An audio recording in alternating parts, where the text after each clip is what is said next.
Wait, don't you need to make bracket fine?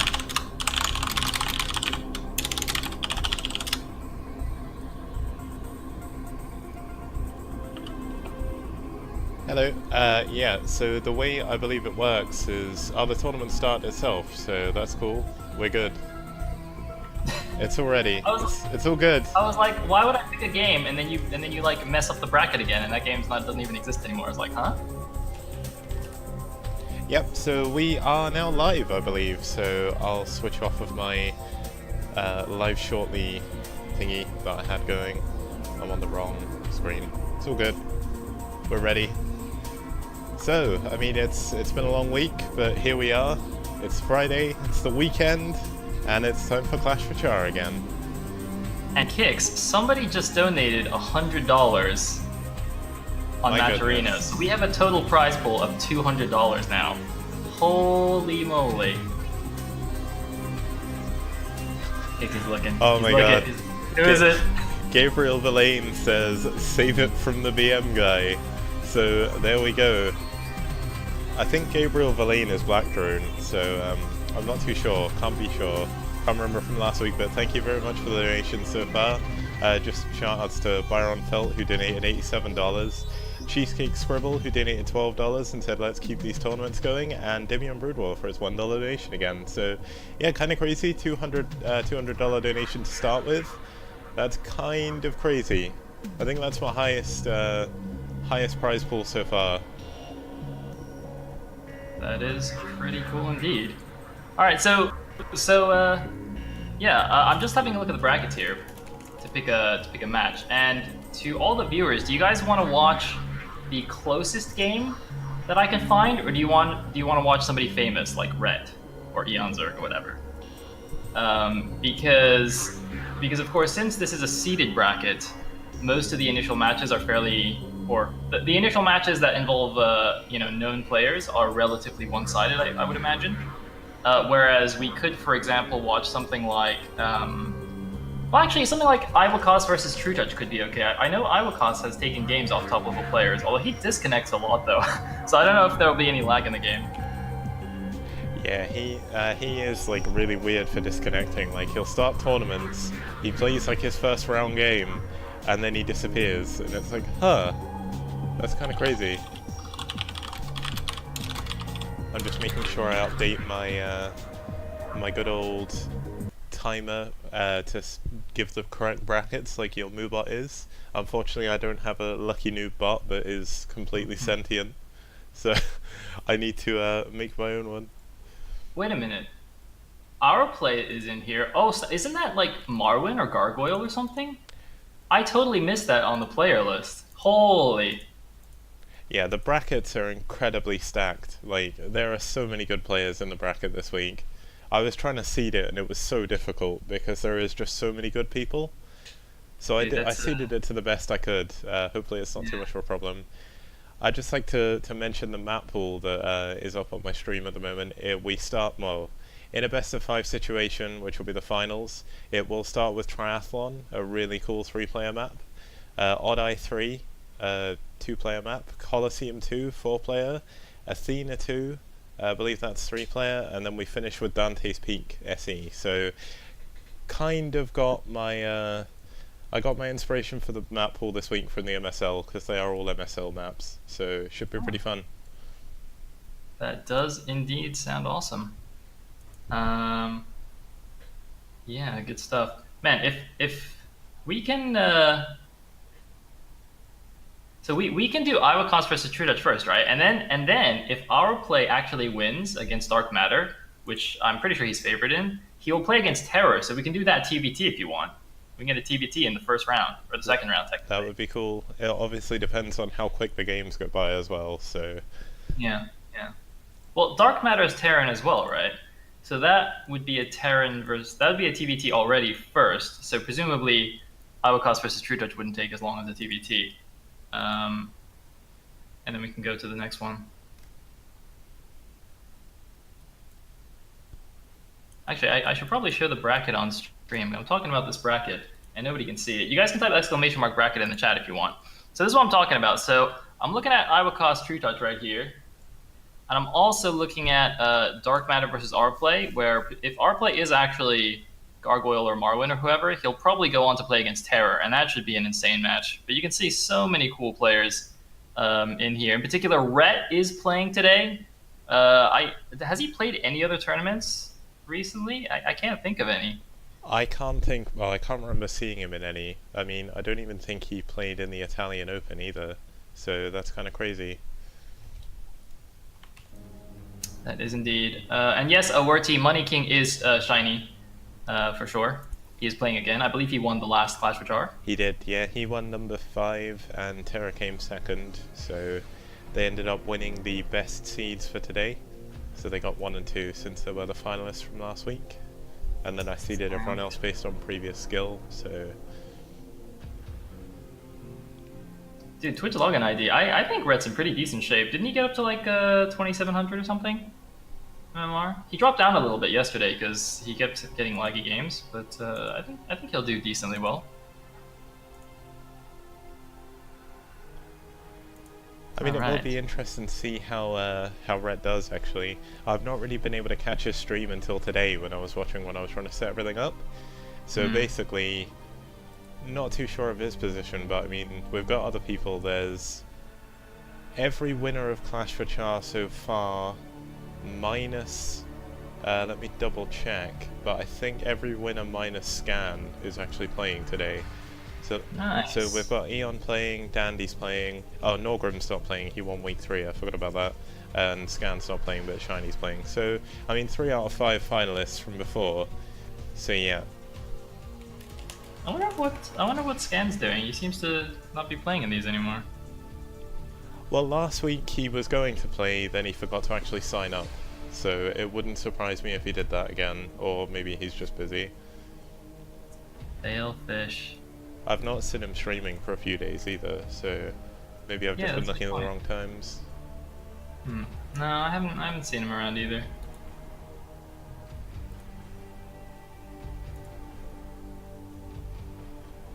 Alrighty then.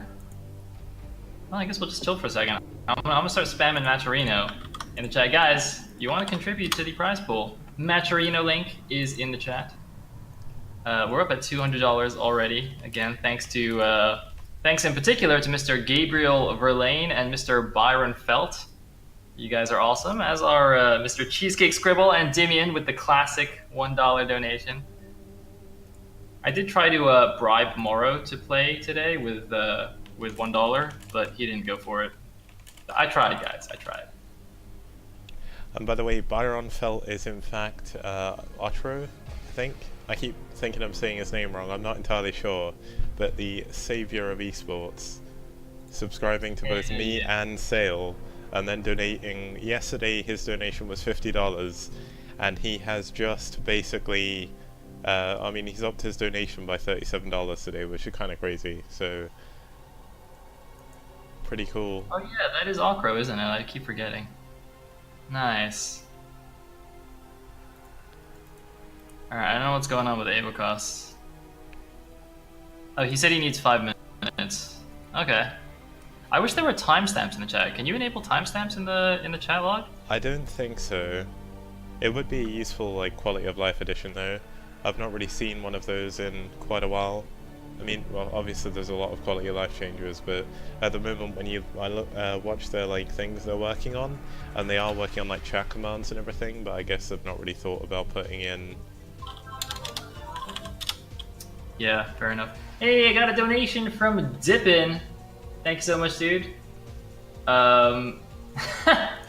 Tiffin, no. Tiffin's like, I'm not sure if this is the right place to donate to the prize pool, but here you go, bro. Oh god, dude, now I feel obligated to put that £10 into the actual prize pool. Wait, Tiffin, I don't know if you were joking or if you actually wanted to put that on Matcherino. That's kind of cool. Oh god, trolled by Dippin. Wait, Put Dippin, you are on you the in spot. that? Here's where it turns out Dippin isn't actually in the, like, he's just trolling you basically. Like, he'll just start sending you $1 donations every hour or so, and then we're like, oh, I meant to put this in the prize pool. Oh, there we go. He is in the chat. He's Dr. Dippin' Dots. Hey. Wait, I can't trust anything you say that has a kappa at the end. Looks like True Touch and iWeckers. Oh wait, True Touch has gone into a game, Oh, but iWeckers hasn't. Maybe they have actually. I'm pretty sure Iwakas is still AFK. I don't know. He disappeared. Are you? Oh no, he's in the game. We're in the game. I'm gonna have to join through you again. That'll be easier.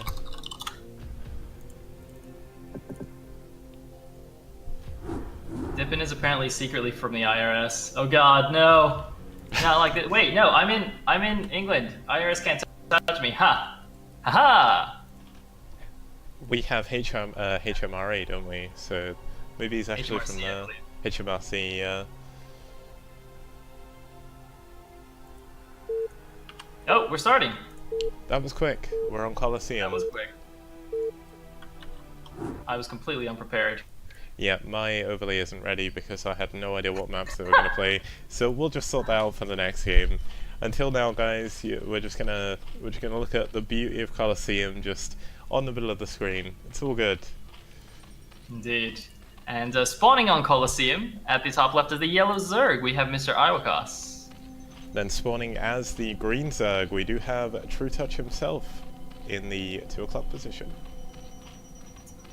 Alright, well, fortunately for me, my overlay is the good old mass of notepads open, so I can actually just edit this. Kicking it old school. Wait, do I have no music? I always turn off my Broodor music, and I'm like, what's going on? Yeah, well, I'm so glad you told me about the Control M hotkey to turn off music and back on again. It's made my life so much easier. Nice. Dude, for some reason, I knew about Control M, but I didn't realize that Control S turns the entire sound off. And it just like, I turned my sound off by hitting Control S by accident once, and it just didn't register in my brain that that would be the hotkey. You know, someone on my stream actually pointed out something else I had no idea about. Hide the vision of someone, then right-click the other player, and it follows their camera. I mean, you can do it with the vision on as well, but I mean, that doesn't really make any sense. Oh, that's cool. You can follow the camera. Nice. I think I just make people seasick, though. These guys are playing pretty fast. Yeah, I looked at Iweckers and his camera wasn't moving at all, so I don't know if I broke it, or if he's just not moved his camera, but looking in the bottom left in the minimap, it doesn't look like he's actually moving his camera very much. Yeah, well, I mean, it is just the start of the game, so there's not much to do. There's a 12 pull from both players, by the way, and both players actually scouting vertically. But this is a rotationally symmetric map, right? Yes, it is. So, you do have the naturals always clockwise to you. So it looks like Iwecker's just trying to... Wait, not clockwise, anti-clockwise. No, hold on. Well, this is confusing. So I finally for the most part. I finally understand why you always mess up the time zones for your tournaments. It actually turns out Kix never learned how to read a clock. Yeah, clocks are hard, okay? It's really bad. Yeah. Alright, well, we've got the inside expansion here. For those of you who haven't seen Coliseum, there is a protected natural that's inside your main base. It's like this little narrow choke leading into your main base. There's actually there's a neutral sunken, I believe, that's providing creep here. And then there's a high ground natural inside your main base. So it's pretty cool. It's a pretty macro-y map. I used to love playing this on ladder. Yeah, it's a lot of fun to play until you get sunken rushed and you die. That's not very fun. And I mean, we could see that in TVZ, but I mean, they're a bit late to do it now. Both of them actually just sending a single ling out to scout, leaving their furtherlings a little bit further back. Looks like Wecker's... Oh no, he didn't. I thought he'd actually killed the neutral sunken to get rid of the creep, but I guess in the long term I'll actually help him to keep it around. I would be extremely surprised if that neutral creep ever played a factor in ZVZ, because I think that's like way too far away from the main. You would need like 2.5 sunkens to even get in range of the main. So yeah, I'm not sure that's it's gonna matter too much. But looks like Awakas did lose a Zergling in the middle of the map, so TrueDutch is gonna poke around at the front a little bit here. Looks like TrueDutch going for his lair. and as is Iwakas. Although True Touch actually has one less on gas, interesting. Oh man, we're gonna have a fight here! Whoa! Yeah, looks like Iwakas had a bit of a better concave to begin that, and actually had a few more lings. Obviously with the reinforcements he'll be able to pull in. And I mean, the Sunken would be better for defense rather than attacking, I think, on this. But still, kind of crazy. Looks like both of them have gone back into drones for the most part. Both of them are actually adding up to 2-hatch layer as well, so fairly standard. Yes, indeed. And now that the Overlords are here, we're probably going to see them both be a little bit defensive until they get the Spire up and do some Muta Micro. Now, interestingly, due to the map layout, Iwakas, the back of his natural is kind of facing True Touch, so perhaps slightly more vulnerable to getting harassed there. But I guess we shall see. I mean, it's still like he should be controlling the airspace around there anyway, so not necessarily. Interestingly, he built his Spire at the natural, whereas I was about to say that. That seems like a really weird position to place it when you know your opponent's clockwise to you, because your minerals are exposed anyway, and then your Spire is just in perfect range of all the Mutalisks coming to harass you. Bit of a weird choice of positioning. Looks like True Touch has managed to put his a little bit further back in his base, but we may see another Ling attack, but Iwak has actually pulled away from the big concave that True Touch has. Yes, indeed. And looks like now True Touch is moving out. Oh, and it looks like Iwakas getting caught on the move command here. Unfortunately, taking several free hits. He is on full retreat now. Can True Touch actually catch a couple of these things? He looks like he's going to catch 3 of the Zerglings for free right on that corner. Now, what do we have at home? Presumably more Zerglings are being built here. A lot of Lings coming, but he can get a pretty good concave here. There's no ramp, but it's still not too wide of a choke point. You can see some of the Lings just bugging out in the back, but it looks like True Touch might just win. Oh god, Kicks. I think Iwakas is dead. Yeah, I don't think this is going to go very well. He's trying to pull his drones. I mean, the one benefit is his Spire won't be sniped because it is up a ramp. So he may be able to hold that. But pulling his extra drones from the natural, not enough. GG is called.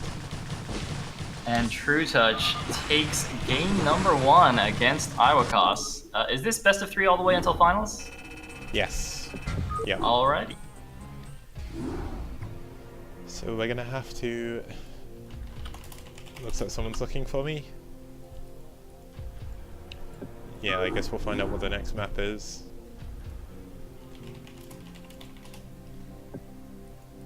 Wait, Cryok and Faust already won their matches? How did that even happen? They could have got walkovers, I guess. It would have been 15 minutes from start time. Wait, but Carmadillo Jack was definitely here, because that's what's his face. That's Jello Kitty, isn't it? It is, yeah. Maybe let me check the bracket. Wait, it looks like Cryok only actually gave himself 1 win, and then he said it was over. So hopefully he didn't get confused. Oops, looks like the game is starting already. Oh. I was just trying to sort something out for Kenzie. He asked if it was too late to play, and unfortunately, it is. Rip Kenzie. Oh, cool, Athena. So we at least know what the first 2 maps are. Alright then, going into game 2. By the way, Nemu, I think your opponent already took a walkover. I don't think he did. He's still looking for him. But it says it in the bracket though. Ah, okay. Well, he can still play him. We can always rectify that if we need to. Fair enough. Alright, at the left side position as the white Zerg, we have True Touch.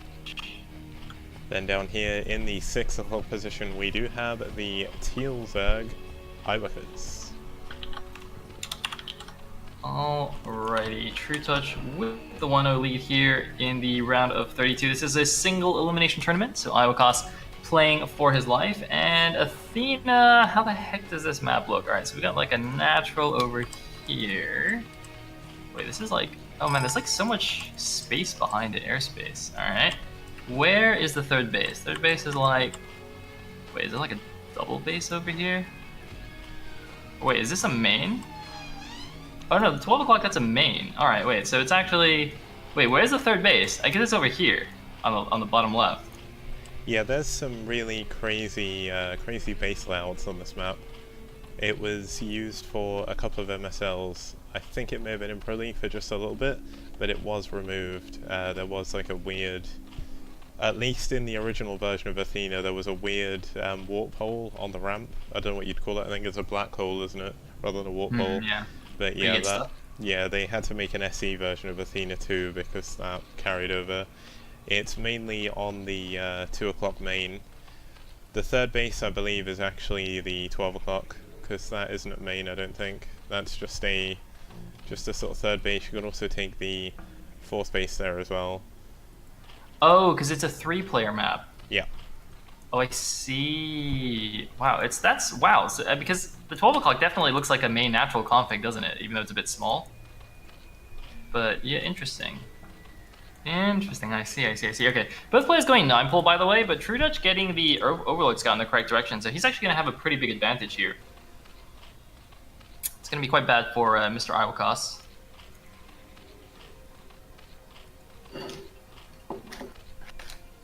I'll have to fix my overlay afterwards. But yeah, we do see, well, he's going to know where he is now, due to the fact he sees the Overlord coming into his base.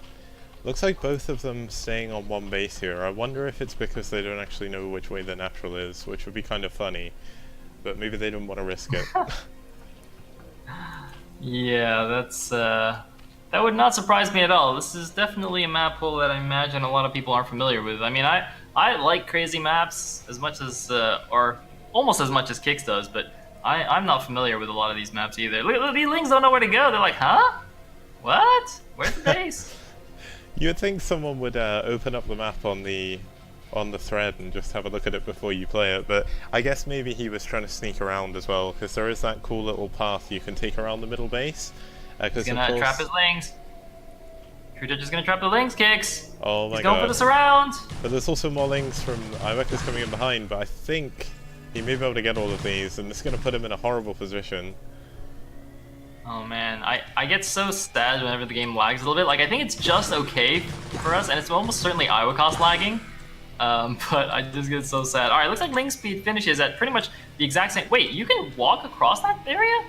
Yeah, so that is a ramp on either side. It's a high ground base with ramps. It's kind of cool. Is that actually high ground? Do you get mischance on that? I believe so, although I'm not entirely sure. Maybe not. Well, it looks like True Dutch is going to win with Zerglings again, though. Unfortunately for Mr. Iwakas. Man, did he actually drone up? GG, blaming the map. Yeah, the fact he actually had 2 lings in True Touch's base and was killing all of his drones, but True Touch actually got another ling there to defend. So poor Iwakas falling at the first hurdle there, but. If I was going to be honest, he may have disconnected after this round anyway, so maybe. Fair enough. Alright, let's see who's playing right now. Okay, I need to reset the bracket for those two, which is fine. I'll just do that now.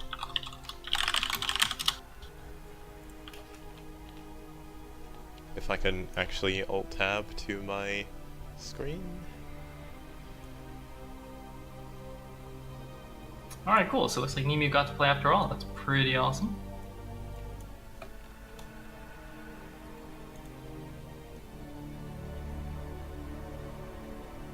Okay, so I'm not sure if I can...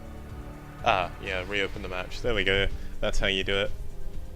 And I apparently have the bracket open on like 3 different windows somehow.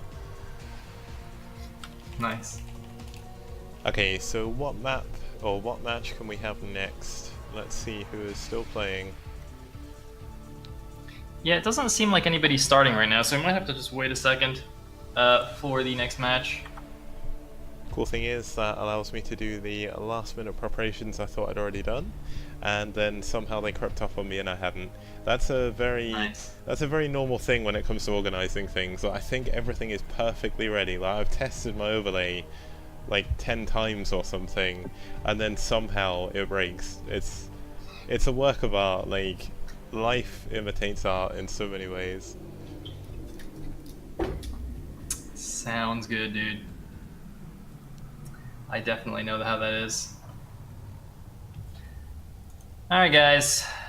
Looks like just gotta wait, as you can see. Ooh, True Touch might be facing Tai 2 next, but I really don't want to do another ZVZ. I mean, it would have been cool to catch Cryok versus Faust, but I'm pretty sure they started already. It's like Daishinkai won his game. Otherwise, it's just been... Oh, Style 3-8 took out La Abuela, but presumably that's a walkover? Oh, actually, no. I saw La Abuela in the channel, right?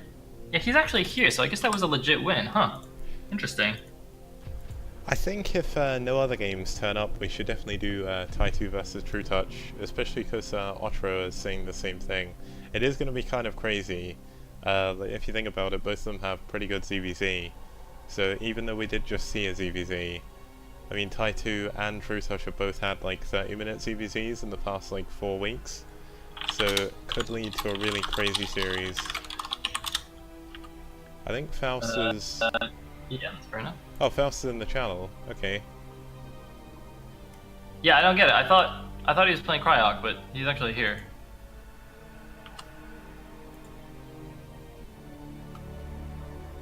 Oh, apparently La Abuela came too late. So it was a walkover. Okay, fair enough. I would like to also apologise because it looks like when I updated the time on my challenge thing, it didn't... wait, hold on. It's the 6th today, right? Yeah. So my date is fine. Oh, right, okay, I think I figured out what it was. When I created the tournament, it said the 7th, and then I realised I had to move it to Friday. So I updated it midweek, and it looks like some people haven't checked since they signed up, and if they signed up early, I think a few people got a bit confused by the date. So I do apologise for that. But luckily enough, the only person I've seen say they had a massive problem was Nemu, and he's playing anyway, so it's fine. Also, for those of you... Yeah, it looks like Cryok we're is gonna play one, and he's put himself through, but they're in a best of 3 still. Yep, exactly as you predicted, Kicks. Seems weird. I guess the problem is when all foreign tournaments use different systems, like ESL uses their own website, Zotac will use in Battlefy. I mean, Team Liquid Open's using Challenge, isn't it? So Yep. same as this, but still, all of the systems work ever so slightly different. I think Havatu was using Smash GG, if I remember correctly, so Yep. kind of crazy how many systems people have to learn. I mean, they should be all pretty much the same, though. I mean, it's just a bracket system, right? How complicated can it be? Well, I mean, as Cryok's shown, quite complicated. Well, he just didn't know it was a best of 3, which, to be fair, it actually doesn't say best of 3 anywhere on Challenge, which is actually kind of dumb. I don't know why it doesn't actually show in the rounds, like, what type of series it is. I am just updating it now, so it does. Just in case that confuses people. Oh wait, can you actually do that? Wait, how do you do that? You should probably do that for TL Open. You click on the round titles, apparently, and then it saves. Oh, yes indeed. Oh, that's useful. I definitely need to do that then. You're going to be there for a long time with TL Open doing that. There's like, how many people signed up now? 100 or so? Like 115, I think. It's crazy, dude. I was like, what? What is going on? I think Challenge are probably like, wow, we've not had a tournament with this many like sign-ups for a long time. By the way, guys, in case you didn't actually know, there is a Team Liquid Open that me, Sail, Sham2, Supernova Maniac, and possibly GTR will be casting tomorrow. I'm going to link it in both Sail's chat and mine, and that is tomorrow. You still have a chance to sign up? Hell yeah. Team Liquid Open. Ooh, okay, they're going. Right, so... Is that Faust Cryok? Yeah. Let's go for that.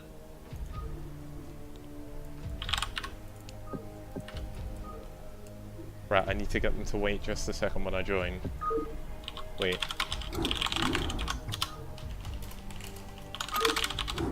What the? I got kicked out apparently. Or I left somehow.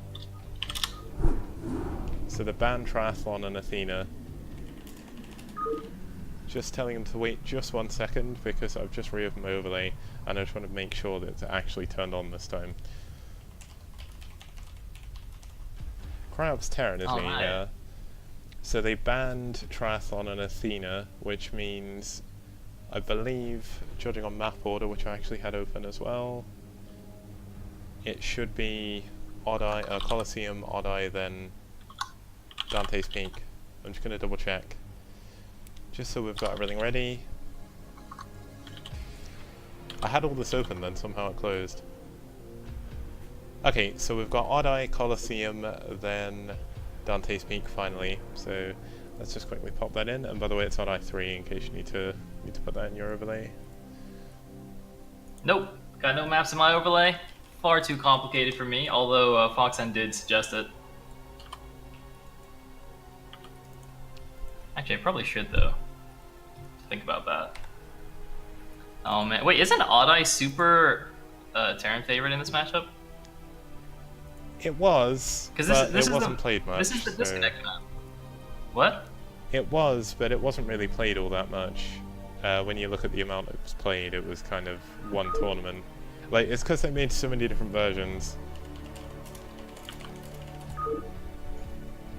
Fair enough. They had Odd Eye 1, 2, and 3, and 3, I think, as you said, was the disconnect map. So, I mean, it was in a tournament where Flash was playing, and Flash is pretty good against Zerg, so... Dude, are you using the Artosis excuse of the only reason the stats favor Terran is because Flash is a person? Oh my god. Alright, at the top left position, playing as the not Flash yellow Terran, we do have Cryok. Then down in the bottom right position, we do have SCC's Faust. And I'm not so much saying that it's only because Flash was a Terran player, but realistically, when you're looking at all the players, you've got to take into account that some games will be recorded in like the round of 64 or something of a tournament, where you'll have Flash beating on some poor like 12-year-old kid who's just left school to come play in the qualifiers. And yeah. Well, I mean, Jaedong. What about Jaedong beating on like little Terran kids? I mean, isn't that the same thing? It is, yeah. Of course it is. So, like, surely you can't really make that argument unless you want to study like every single actual game and what the elo difference was between the players or something. It just seems like a very amusing. I mean, I get it, but it just seems very funny to make that argument. It is funny, but I mean, especially when we're not at the proest level right now, so map stats, they don't really come into it as much. It's more going to be the player's mechanics. I mean, of course they can use the map features to their advantage, and some maps like Battle Royale are inherently advantaged to one race, but I think we should be fine. It would be interesting to see how a map like Odd Eye would do in the long term.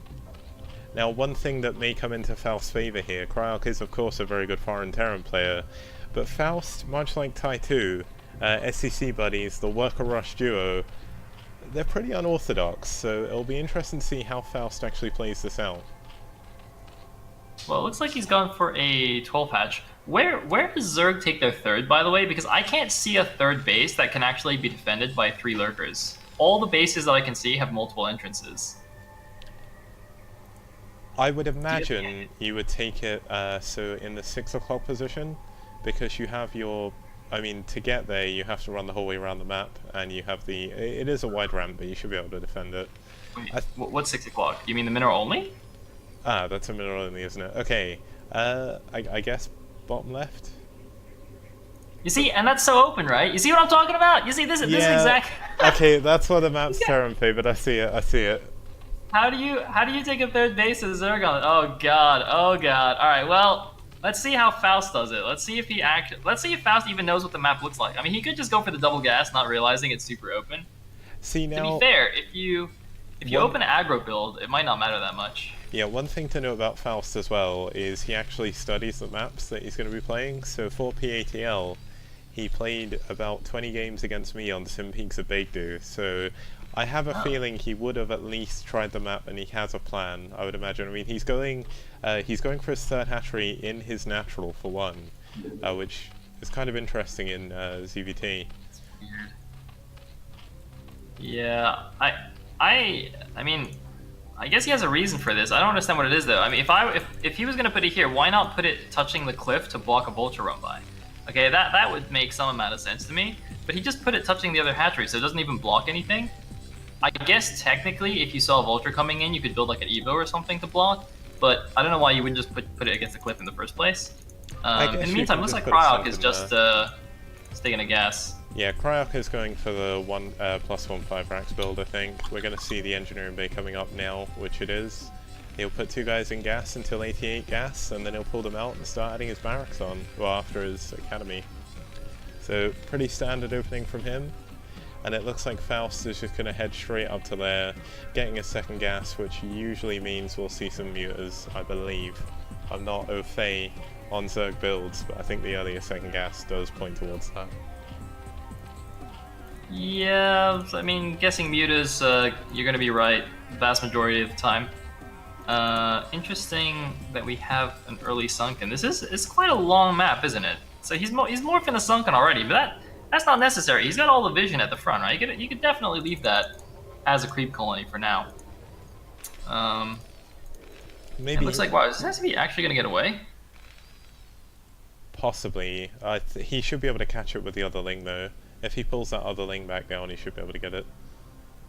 I mean, the one thing is, this is a very long map. Oh, there we go. That was actually a nice pick-off by Faust there. As you say, Well, he's actually it's a very... Oh, wow. Okay, so here's the non-standardness coming out of Faust opening straight lurkers. But then, am I right in saying that when Jaedong went one base lurker yesterday, I think? It was either yesterday or the day before. So, I mean, the lurkers are on the way up.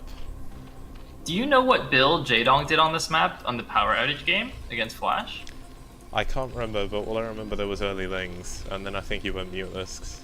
Yeah, because this is exactly the kind of thing I thought Faust might do because of how difficult it is to take the third base on this map. So instead of going the normal muter route, if you just power out Lurker Ling and actually have a standing ground army, then you could potentially just take the 3 o'clock, the closer base, and actually just defend that with your bigger army, rather than trying to be cutesy with mutas. So yeah, this is definitely not bad. There's also a lot of ridges all over the place. I mean, realistically, to get to Faust's base, Cryok is going to have to move along sort of around over at least either some bridges or some cliffs. So really nice places to set up lurkers to sort of counteract them. Looks like Cryok did actually just scan the 2 bases, so he knows exactly what's going on now. Yeah, he scanned the main, he saw the Den and the Evo chamber, saw no spire, so he knows what's going on. He's moving out right now. The lurkers are a little bit slower than mutas coming out, I believe, because not only do you have to make the hydras, you have to morph them into lurkers as well, and they have to just crawl out in the middle of the map. So you can see Cryok just trying to get a bit of space, make sure the lurkers can't morph too close to his base, make sure he has time to react. He's building his first bunker at the front now, and you can see no turrets in the main or anything. He knows he doesn't need those. Probably going to start pumping out siege tanks as soon as this factory finishes. And looks like another scouting SCV as well, just to check where Zerg is going to take a third. Now the thing is, even though a third base is trickier to take on this map, there are 2 double gas bases in the corners, and if Zerg can get them, actually it looks like they have 10 mineral patches. Or wait, 1, 2, 3, 4, 5, 6, 7, 8, 9, 10, 11 mineral patches each. So these are super duper bases. Now the crazy thing is for Cryok there is he actually sent, as you said, the 2 scouting SCVs. He checked every other map or every other base on the map just to make sure that Faust hadn't hit a base. That is really nice gameplay by him. Just checking that he's not missing anything. We see another scan going down on the main, and look at Faust. It looks like he's going to move over and take this bottom left gas, double gas. Yeah, it looks like so going to try and get that super income base. Double bunkers at the front for Cryok. I'd be slightly careful about getting backstabbed. And here we go. Looks like Lurker is going to position on the high ground. Is Cryok going to go down the south side? If you think about it, by holding this position on top of this ramp, he covers the bottom left base. The only fast way to get there is over this high ground, so this is a really nice play by Faust just to get the units there. As long as he keeps vision of the right side, he should be in a really good position. Yeah, I think so as well. We'll have to see. I think the first siege tank is coming out here. Cryok might just wait for the siege tank to actually push these units back off the ramp. Attacking up the ramp into the lurker fire would be suicide. And +1 carapace, by the way, already done for Faust. Super fast upgrades on his units. +1 attack is done as well for the Terran, but that's kind of expected given his fast +1 build. But very interesting. And double factory actually with Machine Shop. Fast double factory from Cryok here in response to the Lurkerling opening. You can see this is definitely an adaptation. You definitely do not normally see this fast of a second factory with Machine Shop in particular. You can potentially sometimes see quicker factories just for vultures with mines, but usually not for tanks. Yeah, normally you would see, you wouldn't really see double tank, but knowing that the opponent open lurkers, most of his units are going to be lurkers. The scary thing for Cryok is Cryok's actually been lacking in his bioproduction, so although his supply is a lot higher, where he's been powering up on his tech so much, he's got Radiant coming up with the first vessel, he's actually got a smaller bioforce than he normally would have, so I don't think it's going to make too much of a difference, but every little helps in TVZ. And with the fact that the Spire is coming up as well, and the Queen's Nest, I mean, we could see some Guardians here.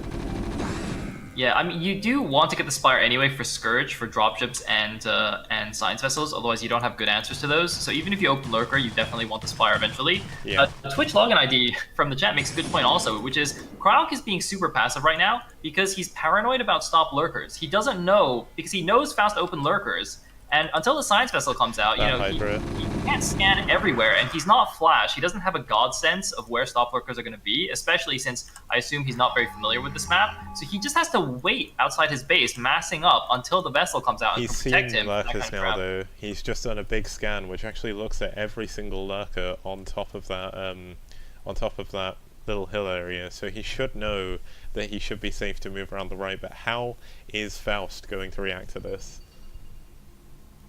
Yeah, it's going to come down to a big engagement. Now, on the one hand, having the ramp is nice, but on the other hand, he doesn't have any units in position to flank, and he actually can't really flank easily. You have to go all the way around the middle. I can see a few Hydras running up the right side here, but any engagement would have to kind of be head-on against the Terran. And it looks like due to pathing, one lurker kills itself. It's also, not good. The crazy thing is here, he's actually given up the position on that little ramp, which leads down to his double gas. So if Cryok notices this, it looks like he's actually moved his camera down there, so I think he's sending a vessel just to check. There's absolutely nothing defending, well, there's two lurkers there, but that's not really too much to defend against this massive Terran ball that is going to go straight for his third base. Faust is just going to sack this base and go for the counterattack, but he's taking so long to go around the right side. Like, he's still so far away. And here we go. The army's coming in. There's only two lurkers here. This base is definitely going to fall. He took the double gas. He was quite greedy here, but now he's going in for the counter. And what is Cryok going to do here? He needs to pay attention to the front. There is the stim. He's got two bunkers to fall back to. Probably needs to pull everything back to the bunker. He's got three T-tanks. So I don't think this is going to work. Yeah. He's not sieging for some reason. Oh, we do see the scan and we see the siege now. The lurkers have killed all the bio, but he's going to have to pull back. This is not a favourable engagement for Faust to be in. Now, luckily for Faust, he did pull all of his drones away, so he's not going to lose too much by losing this base, but he does need to take another base, and he will take the 5 o'clock, well, 4 o'clock, I guess. Well, I think this is extremely painful, though. So he is retaking the 3, but you know, losing that double gas base. He's just finished his hive, but now he's back down to 2 gas, trying to pump out the lurkers and the hive tech. Now, to be fair, you know, since he skipped mutas entirely, he did save quite a chunk of gas.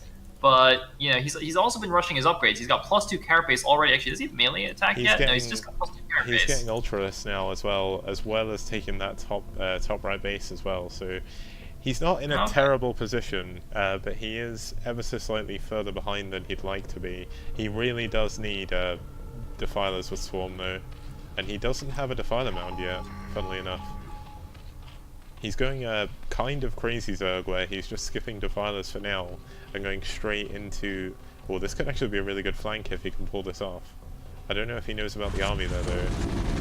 It looks like he doesn't. He's got a ton of lurkers. There go 2 irradiates. He needed that flank to come down, but it looks like with this many lurkers, he might still get a lot of damage on the Marines. But look at all those little blood roses from the lurker explosion. Now the lurkers coming in from the flank. They might actually pick up a lot of these tanks. But look at the mini-map. A lot of Terran units coming in from the surround. Yeah, and the lurkers needed to get a little bit closer to the tanks as well. They actually just sat in siege tank fire, which isn't good for Faust, and I think Cryok may just be able to break through here. And there we go, GG. GG from Faust. Whew. That was kind of crazy, and unfortunately, if Faust had been a little bit more on the ball with, if he'd been a little bit more on the ball with his back army, I think he could have sandwiched that force and held that. But just a little bit of miss micro where he burrowed all of his lurkers rather than just one group, may have cost him that engagement and the game, which is kind of crazy. Yeah, I guess he didn't have vision of the army, so he didn't realize it was coming down that quickly. And that's part of the reason. So, a bit unfortunate. Yeah, and as Alan Artley said, or Alan Artley. I always say his name wrong. He's corrected me so many times. I feel so bad, but he's got a stubbornness of building defilers, and that really did cost him that game. Yeah, I think so. All right, looks like game 2 is going to be on Colosseum at the top right position as the purple Zerg. We will have Faust. Then in the bottom left position, we do have Cryok, the yellow Terran. All right, cross map on Colosseum. Unlike on Oddeye, it actually it's not too difficult.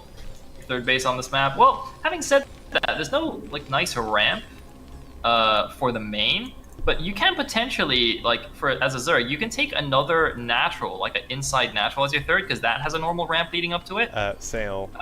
I think Faust is going for a sunken rush. He sent on a out freaking drone scout 4-player map incredibly early. Like, the thing is, this is the only, I think there's only one other map, which I cannot remember the name of, which actually has neutral creep. But look at this. He sent out 2 drone scouts. He is definitely doing it. But I hope he realizes he's going to need to get a pull quickly. Usually you would do this off the back of like a 4 pull. You can do it off the back of a 9 pull though, so it'll be interesting to see if he puts his, it looks like he will do, put it down on 9. This is I am not convinced this is good.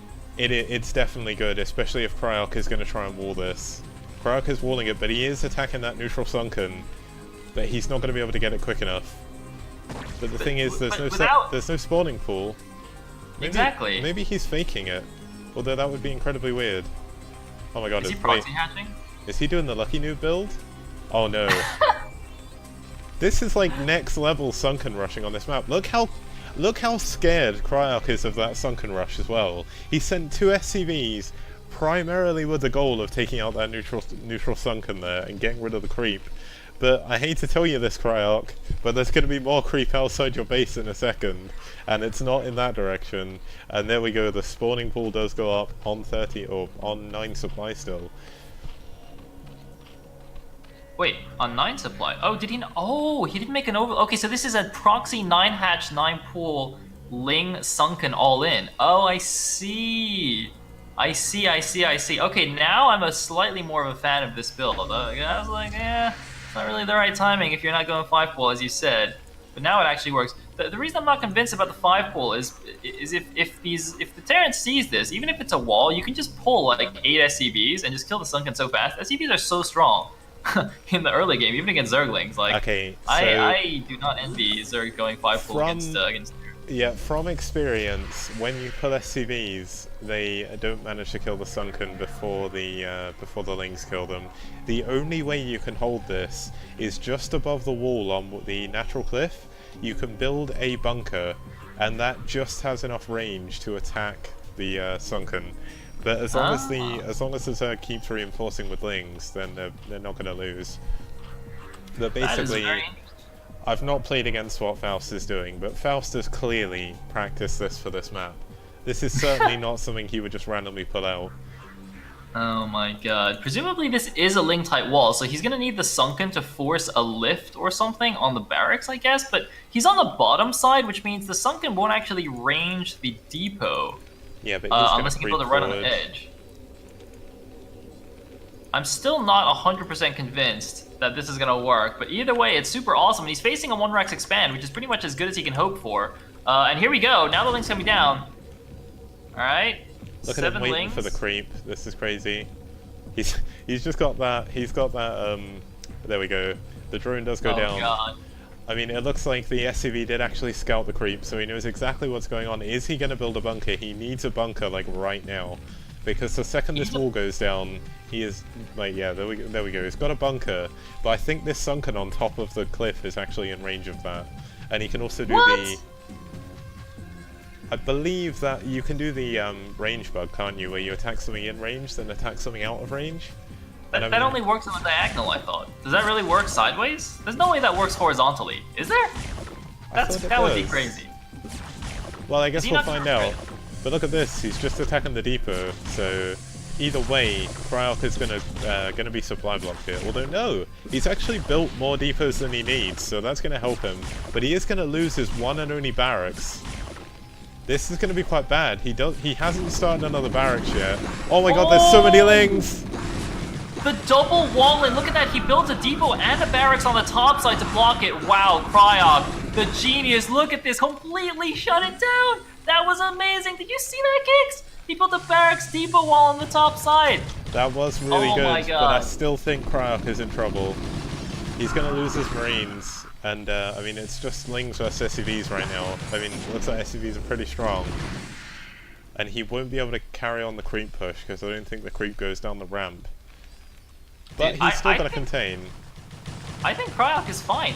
But Faust is on 8 drones and 1 base. I mean, like, Cryok has a second base mining already. And he's got 1 marine just chilling in here. Only 2 lings left in the main base.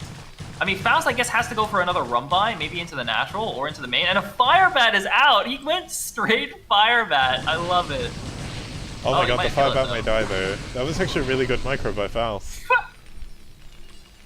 What a freaking game. What a freaking game. More speedlings coming out. He's all in on the links. He's not going past 8 drones here. As long as Cryok doesn't die, he'll be fine. And now he's pumping 2 barracks Fire Bats. Oh my god, and he's going to have Fire Bats in both bunkers. He can even put some Fire Bats on the ramp. Wait, what do you mean both bunkers? Is there a second one? Not both bunkers. I mean both Fire Bats. Alright, here we go. A medic is out as well. Here come the Zerglings. There's so many lings. This could be pretty good. Oh my god, he needs to be careful though, they're all clumping up a lot. Oh, looks like the lings are going after the SCVs. They're killing a lot of SCVs. Look at the Fire Bat! The Fire Bat roastage. Wait, where's the second one? It looks like one of the Fire Bats actually died. And oh my god, wait, Cryok is not doing this very well. He's losing a lot of SCVs. He lost so many, but he's still at 9 in the main. He's still mining at the natural, by the way. The Zergling's not running after the Fire Bat. Another Fire Bat comes out. The medics are just too strong in this situation. I don't think he can break the Fire Bats like this. Oh man. I mean, the thing is... I'm telling you, Kicks. Cryok's got this. Cryok is in a really good position, but he still needs to break out of the Sunkens. Like, he still needs to get out of his main. No, he doesn't. He's on 2 base against the 1 base Zerg. He can just sit like this for 10 minutes and totally fine. Like, Faust isn't making any drones. Eventually, he'll have to leave his base, and he's only got Fire Bats, so... What the? He's on 2 base. Look how many SCVs he has. Oh my god. Don't count Faust out yet, Fail. He's still in it. It's Brood War. Anything is possible. This game is over, Kicks. It's 48 supply to 20. He's got these 3 Sunkens on the top are doing absolutely nothing. Faust needs to kill him or he's gonna lose, and he's not killing him with 5 Fire Bats on the field. Oh god. Look at that! Look at that roastage! Oh, got him. Fire Bats with medics are so hard for Link to deal with. But I'm still not counting Faust out yet. Look at this. He's still got the 3 Sunkens.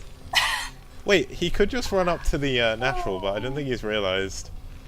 He doesn't. He doesn't realize. He should have done that, actually. And now they're going to be siege tanks. So he's going to just siege down these Sunkens and it'll be fine, right? Yeah, but the high ground advantage sale, the siege tanks will miss. Oh, it'll take the siege tanks twice as long to kill them. Ah! Oh, man. Oh, poor Faust. Poor little Faust. He did try. One day, guys, I promise you. Effort. One day we're gonna cast a game where Faust does something crazy and wins. But today is not that day. Oh, he's building the den at the proxy. He's going 1 hatch lurkers, or 1 base lurkers technically. It's 2 hatch. I mean, Jaedong won with this build, so you never know. Wait, he's mining from the 3rd gap. He's mining. Look, he's distance mining the gas. That's so cool. Oh, what the hell, Faust? Faust All is right. just the king. I mean, look how much ground he's covered with creep. I mean, that's pretty much a victory right there. Oh my god. Oh my god. What is that, like a cultural victory? Yeah. The poor Lings are trying to bait the tank out into the Sunkens, but the Marines are actually getting in the way. And here is where the problem starts. If only Sunkens could hit air, maybe he'd be able to push away this bunker. It's okay, he can make Hydras now to push it away. There you go, Kix. He's fine. I wonder if this doesn't man. count as high ground, because the tanks haven't missed once. I guess this doesn't count as high ground. No, it does. One of the tank shots landed before the other one. You can see when they don't land on the same place, right? Yeah, it was when there was Basically. one tank. It looked like it was hitting it, but look, he's adding more Sunken sail. He's adding more Oh my Sunkens! God. Are you serious? Dude, Cryo can just walk past this and go kill him. Oh, he's actually going for it. Oh, he's going for the bust. Alright, no. here we go. Poor Faust. I wanted to believe, Is he but dead before Lurker Tech finishes? I think he is. You need more Sunken sail. More Sunkens. More Sunkens were the answer. Yikes. What's in the main base? Are there any lurkers on the map? Oh, there's 3 No. lurkers morphing on the side. Ooh. Maybe he can win. Yeah, Oh my god. Could you imagine if Krag ran, and then Krag ran across the map, then good old Faust moved his 3 lurkers in and killed every SCV. Dude, And then, the only way Faust is gonna win this game is if Cryok transfers all his SCVs to Faust's main and they die to lurkers. Like that's the only way that this game would be marginally close. I think Faust would still lose if Cryok did that. he does. He's supply block. He does have the. He has the lurker in his main at least. He did manage to morph 1 lurker more, and it looks like Cryok is going to go for this big death push. I do wonder if Cryok maybe thinks that Faust has another base somewhere. He's not scanned for one, so he's actually been holding on to his scans, which is kind of crazy, given the fact he didn't really know what was going on at all. Oh god, well here comes the counter. 3 lurkers, this is it, Kix. This is what you're rooting for. There's only like 80 Marines in the main base, but it's fine. Here we go. Going Oh for my the god, counter. there's a vessel there as well. It's alright, we believe in the power of the mighty Faust. Oh my god, the lurkers! He's gonna put. Oh my god, look at that scan dodge. Look at that scan. Oh my god, no. GG. GG! Oh, poor Faust. Unlucky. Unlucky, Faust. Good effort, though. Good effort. And you know what, Faust? You showed some interesting games, and at the end of the day, that's the most important thing. What the hell, dude? Oh, God. Alright, well, looks like Cryok gonna go through 2-0. Let's see what's actually happening here. Looks like... Alright, I'm gonna bring the bracket up onto the screen. Looks like Rhett won his game, so it's gonna be Rhett versus Santi. I'm pretty sure that's a ZBZ. It's probably already happening. Elim versus Lancer. Wait, are they playing already? Wait. Eon's in the chat. Alright, make sure we get in on that if it's happening. Looks like ooh, Terra versus Our Play is also happening. Are they here? No. I would Ty 2 imagine versus that must have started by now. Yeah. Alright. Got some good stuff. You guys can type exclamation mark bracket if you want to check it out. Yeah. I mean, we got to do Eonzer versus Lancer, right? Guess so. That looks like the best. Also have Money King versus Style 3A starting. That's gonna be super duper one-sided. Yeah. Where's I don't know Lancer? where... Lancer must have been here before, at least. He did what? He must have been here, but oh no, yeah, I've seen him in the chat. I was gonna say, Yeah. I'm sure I saw him before, like, he must have been here. And I think he's already played a game, so...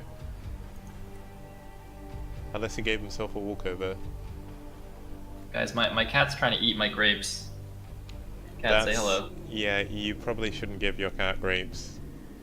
Are they allergic to grapes or something? Yeah.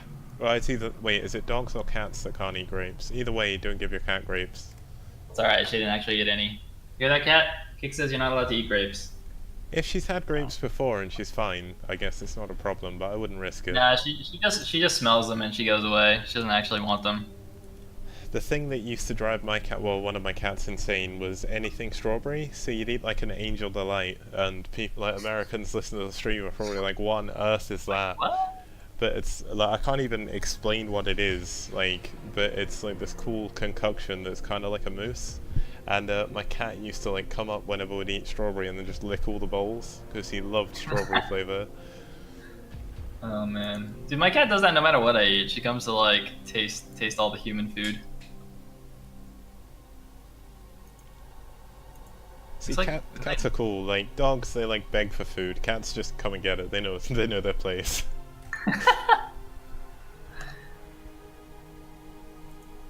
They know their place, which is above the humans of the household. Exactly. Wait, what is? Why are neither of them saying anything? Is there a chat bug or something? I don't know.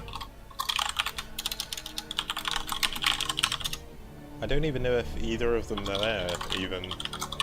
Like, maybe they're both AFK. I guess there's no way of really telling. Wait, is Eon streaming today? Because usually he streams. He's I was thinking that. Set himself to his event, so no, he's not streaming today. Ah, there we go. Hey! Lance is there. We did it. Hopefully the chat bug is not here. Let's see if people can see my chat, because I usually get chat bugs. Yeah, I can see you. Perfect. I wouldn't say anything because I'll jinx it for later, but it's all good.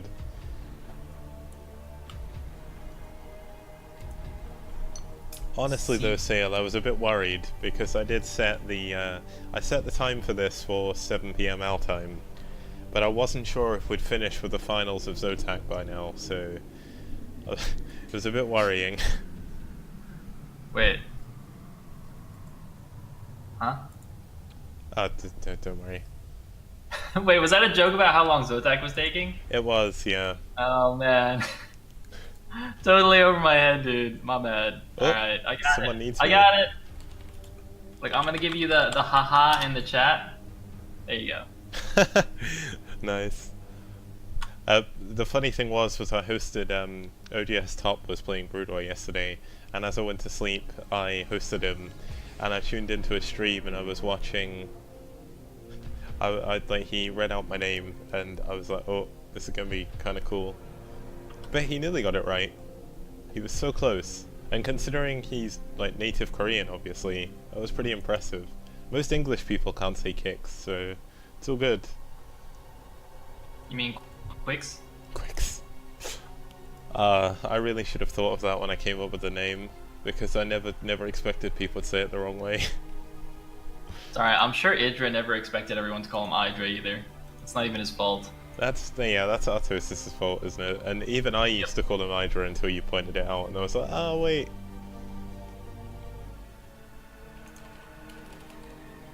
Where the heck is Eon? Does anyone know where Eon is? Eon, please. Let's go. I need to find out if Mikami's playing. He's apparently away.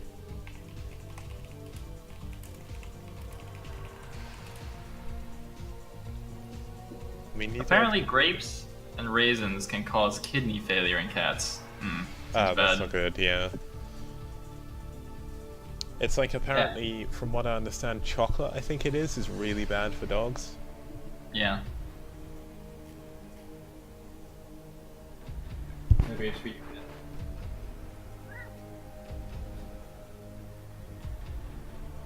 Artosis never suspect people call him grumpy. Hero pollen chat, nice. Fair enough.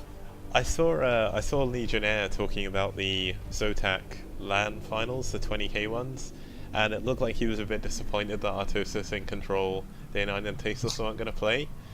Yeah, And I saw that. When I was looking about Tasteless's games, if you think about how he used to play, we may see someone who actually wins faster than Eon Zerg. and maybe someone who plays crazier than Tai2 and Faust. Like, I mean, Tasteless just does crazy stuff, right? That's Yep. what he was known for. Mm-hmm.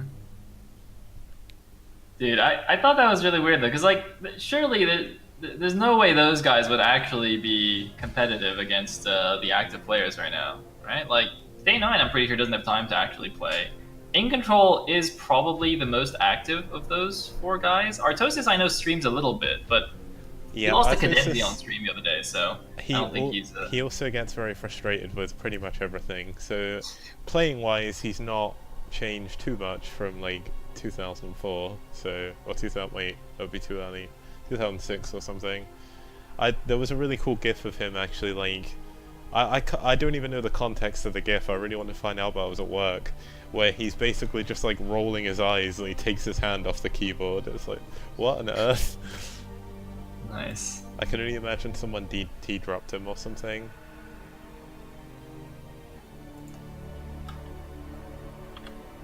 Alright, I mean, I'm gonna keep an eye out, by the way, for Terror and Our Play, because if they come out of their game and go again, then we might as well just hop into their second or third game or whatever. Because I don't know what Eon's doing.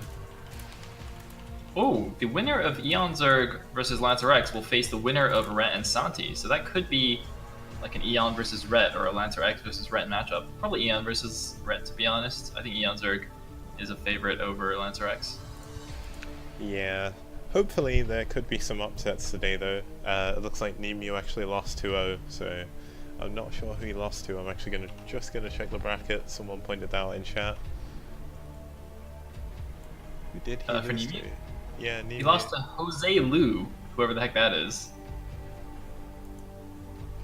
Yeah, not too sure. At first I thought it was Dandy, but then I remember Dandy is actually, he has another name that he signed up with. It's Louis Terran. Yeah, Louis Terran, that's it. He also changed to his Soul ID at some point. So I think he's like Soul T Dandy now, unless it's changed again. Yes, I did see that as well, actually, you're right. I can't even find him in the bracket though, weirdly enough. He's probably changed his name again. Yeah. Taishinkai's right, by the way. Makami is playing what's-his-face in the bracket, DMX. Are they actually playing though? I can't find Makami online on his usual ID, so... And the weird thing is, it doesn't say he's playing in Discord, so I don't know if he's actually here. Which is very weird, because Makami is usually quite... yeah, he's quite, diligent, I would say. Or maybe Dandy is Daishinkai. Wait. No. No, I don't Daishinkai's think somebody he is. else. Yeah. Oh, no it is Dandy. Fujikura said Daishinkai is Dandy, in case you don't know. What? Really? Yep. Ah, that's it. He signed up as Daishinkai in my first, my second clash for Char, and I spent the entire time trying to figure out who it was until someone told me it was Dandy. So yeah, that is in fact Dandy. You can even look at the ladder, I guess. Now that I think about it more, though, that actually rings a bell. Huh. Alright, well, I believe you. Yeah, the person who told me is actually the Soul Clan leader, so I guess that's as much confirmation as I could possibly get. Alright. He said he got Ultra, Dandy, and one other to sign up. Babbo as well. Babbo's in Soul. Pretty good. Babo's pretty good at 2v2. Yeah, Babbo used to be one of the best 2v2 players, didn't he, back in the day, so... I think he was the best. Like, him and his partner were the best, right? Whoever it was. Oh, apparently Babbo no-showed. He... right, Dazan... Yeah. Dazan is Fujikura, and... yeah, he suggested to Babbo, Dandy, and, the other person I mentioned that I've already forgotten, to sign up, and apparently Babbo didn't show up. So that's a bit unfortunate, but that would explain why Babbo was walked over. Unlucky.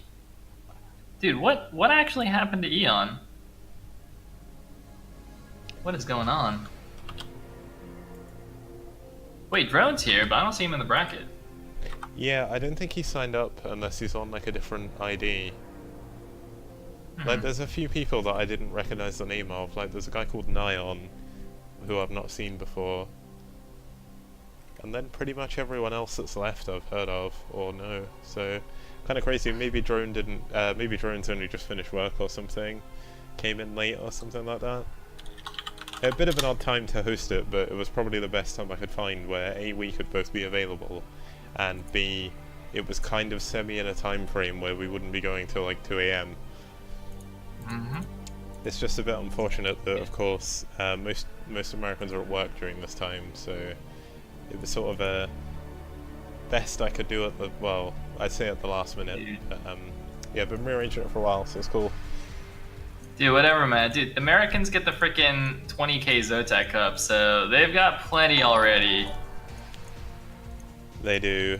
Don't forget though, like someone was pointing out, like, oh, is there nothing like this for Europeans? And then like the next post was Italian Open, because that is 16k, and that is that in dollars 16k, or is that euros? Yeah, no, it's in dollars. Oh, okay. I was gonna say, because maybe if it's euros, it's a bigger prize pool, but it's all good. It's all good. Still some. Wait, like, what is euro to dollar right now? Are they really close though?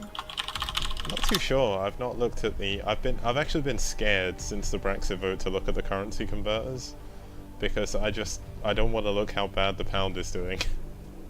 Oh no, it's actually 1.17 US dollars. Huh, interesting. I get the feeling that both Mikami and his opponent didn't show up, so I may just have to walk them over. Okay, so Mikami not around. Who was his opponent? DN Max, wasn't it? Oops, shit.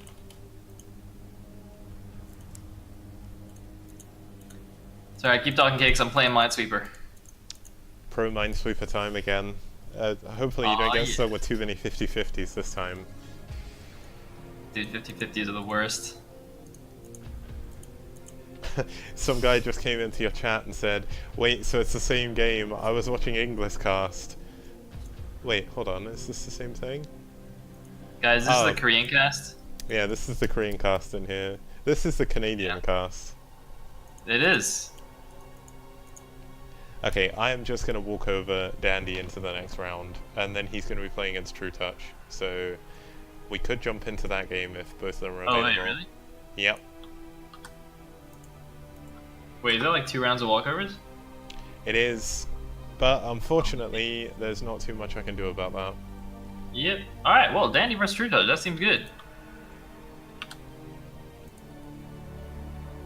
Seems good to me.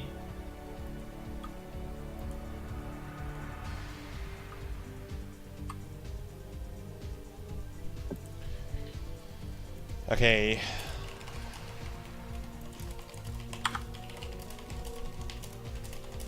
I imagine what probably happened with Mikami is he is a father of a young child, so I imagine something came up family-wise and he had to disappear, because they're definitely not in-game, and I haven't seen DN Max in the channel at all.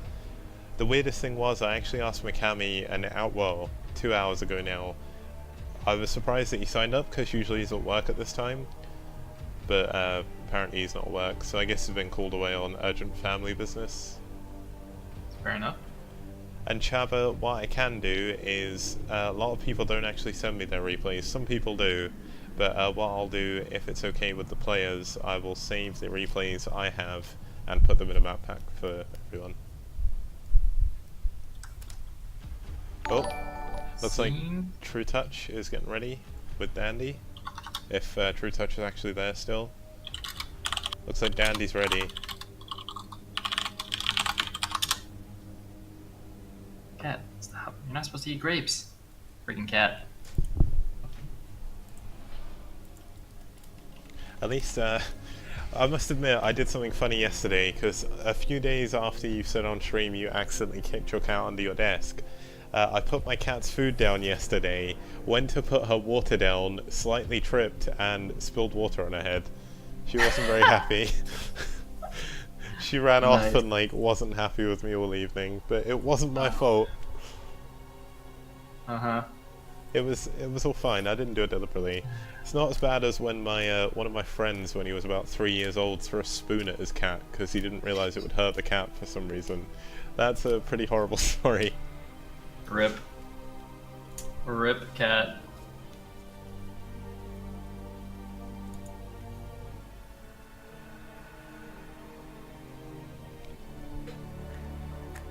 Someone's saying True Touch versus Ty, but that's not what the brackets say, is it? It already happened. True Touch 1-2-0. Oh, okay, yeah, that was the one we missed. Ah, True Touch is back in the chat.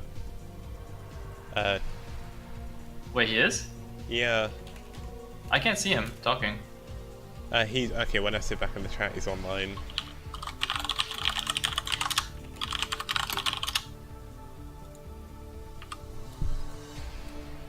Oh god, please no chat bug. Yeah, let's hope it's not broken. That is an important question, Dandy. A very important question. We would also like to know the answer. Dude, where's Eonzarg? Where's True Touch? Oh my god, where'd everybody go? I can only imagine they're doing some kind of crazy foreign Zerg meeting of minds at the moment.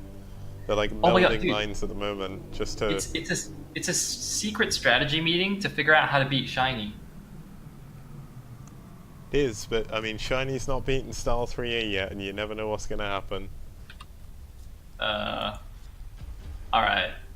Sure. I mean, Cryok could beat him too, right? Cryok's a god. Yeah, and then Dandy or True Touch could beat him as well, so maybe the meeting of minds... Maybe it's a little bit too early. I don't know. Either way, I'd like for one of them to come back, so we can at least cast a game. The thing is, Lancer's been waiting, right? Surely Eonzarg must have said something if he was gonna go for this long. You guys want more cattail? Alright, Cat's coming back. Come on back. Come on, Cat. Come on, Cat. Say hi. Okay, Cat, you gotta be like Despy. You gotta be awesome. Dude, Despy's so awesome, but my cat sucks, man. Your Cat, come on, just like jump on my shoulder or something. Useless.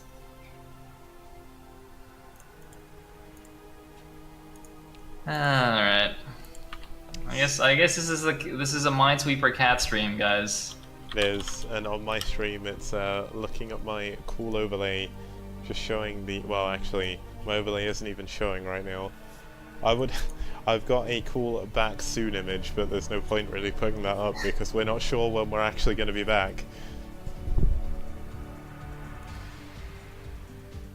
And I just want to say thank you to Macronistark, who said he loves my stream and he wishes it was online at Thai time. So that's really nice, thank you. Wait, at what time? Thai time, so Thailand. Oh. Because if you think I can only stream in the evenings, so I guess... Oh my god, True Touch is back! He's here! Good game, guys! We're doing it! You start being... Now they're just trying to be polite to each other and neither of them are going to ban a map. It's like, no, you ban first! No, you! And then we're here for another half hour while they're trying to be as English as Come on, possible. wait. Neither of them is Canadian or British, so I think we'll be fine. Yeah. I don't know. Well, he bans triathlon, so that means we're at least starting with Oddeye. Is True Touch going to ban Colosseum? Because this is going to be a TVC, of course. Because Dandy only plays Protoss against Terran. From what I understand, unless he's... Oh, he bans Oddeye, so we're going to have Colosseum... Colosseum... Athena, and... what's the last map? Dante's Peak, so that's kind of cool. Sounds good. Hey, Faust in the chat. Dante's Faust Peak cried, man. is like the insanely, or the most insane Zerg favored map ever, which is kind of crazy. Dante's Peak? I think so, it was heavily Zerg favored. It's why that MSL, the top 4 were all Zergs. Like, it was completely crazy.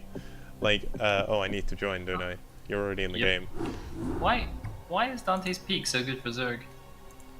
I can't remember why exactly, but we'll soon find out if it gets to a game 3. There's a lot of wide open space if I remember correctly. Alright, well, ladies and gentlemen, we are finally in a game. It's going to be True Touch versus Dandy. Is he going to lag? I'm slightly concerned about with Dandy in the game. Hopefully we'll be okay. Looks like we're playing on high latency, so we're good.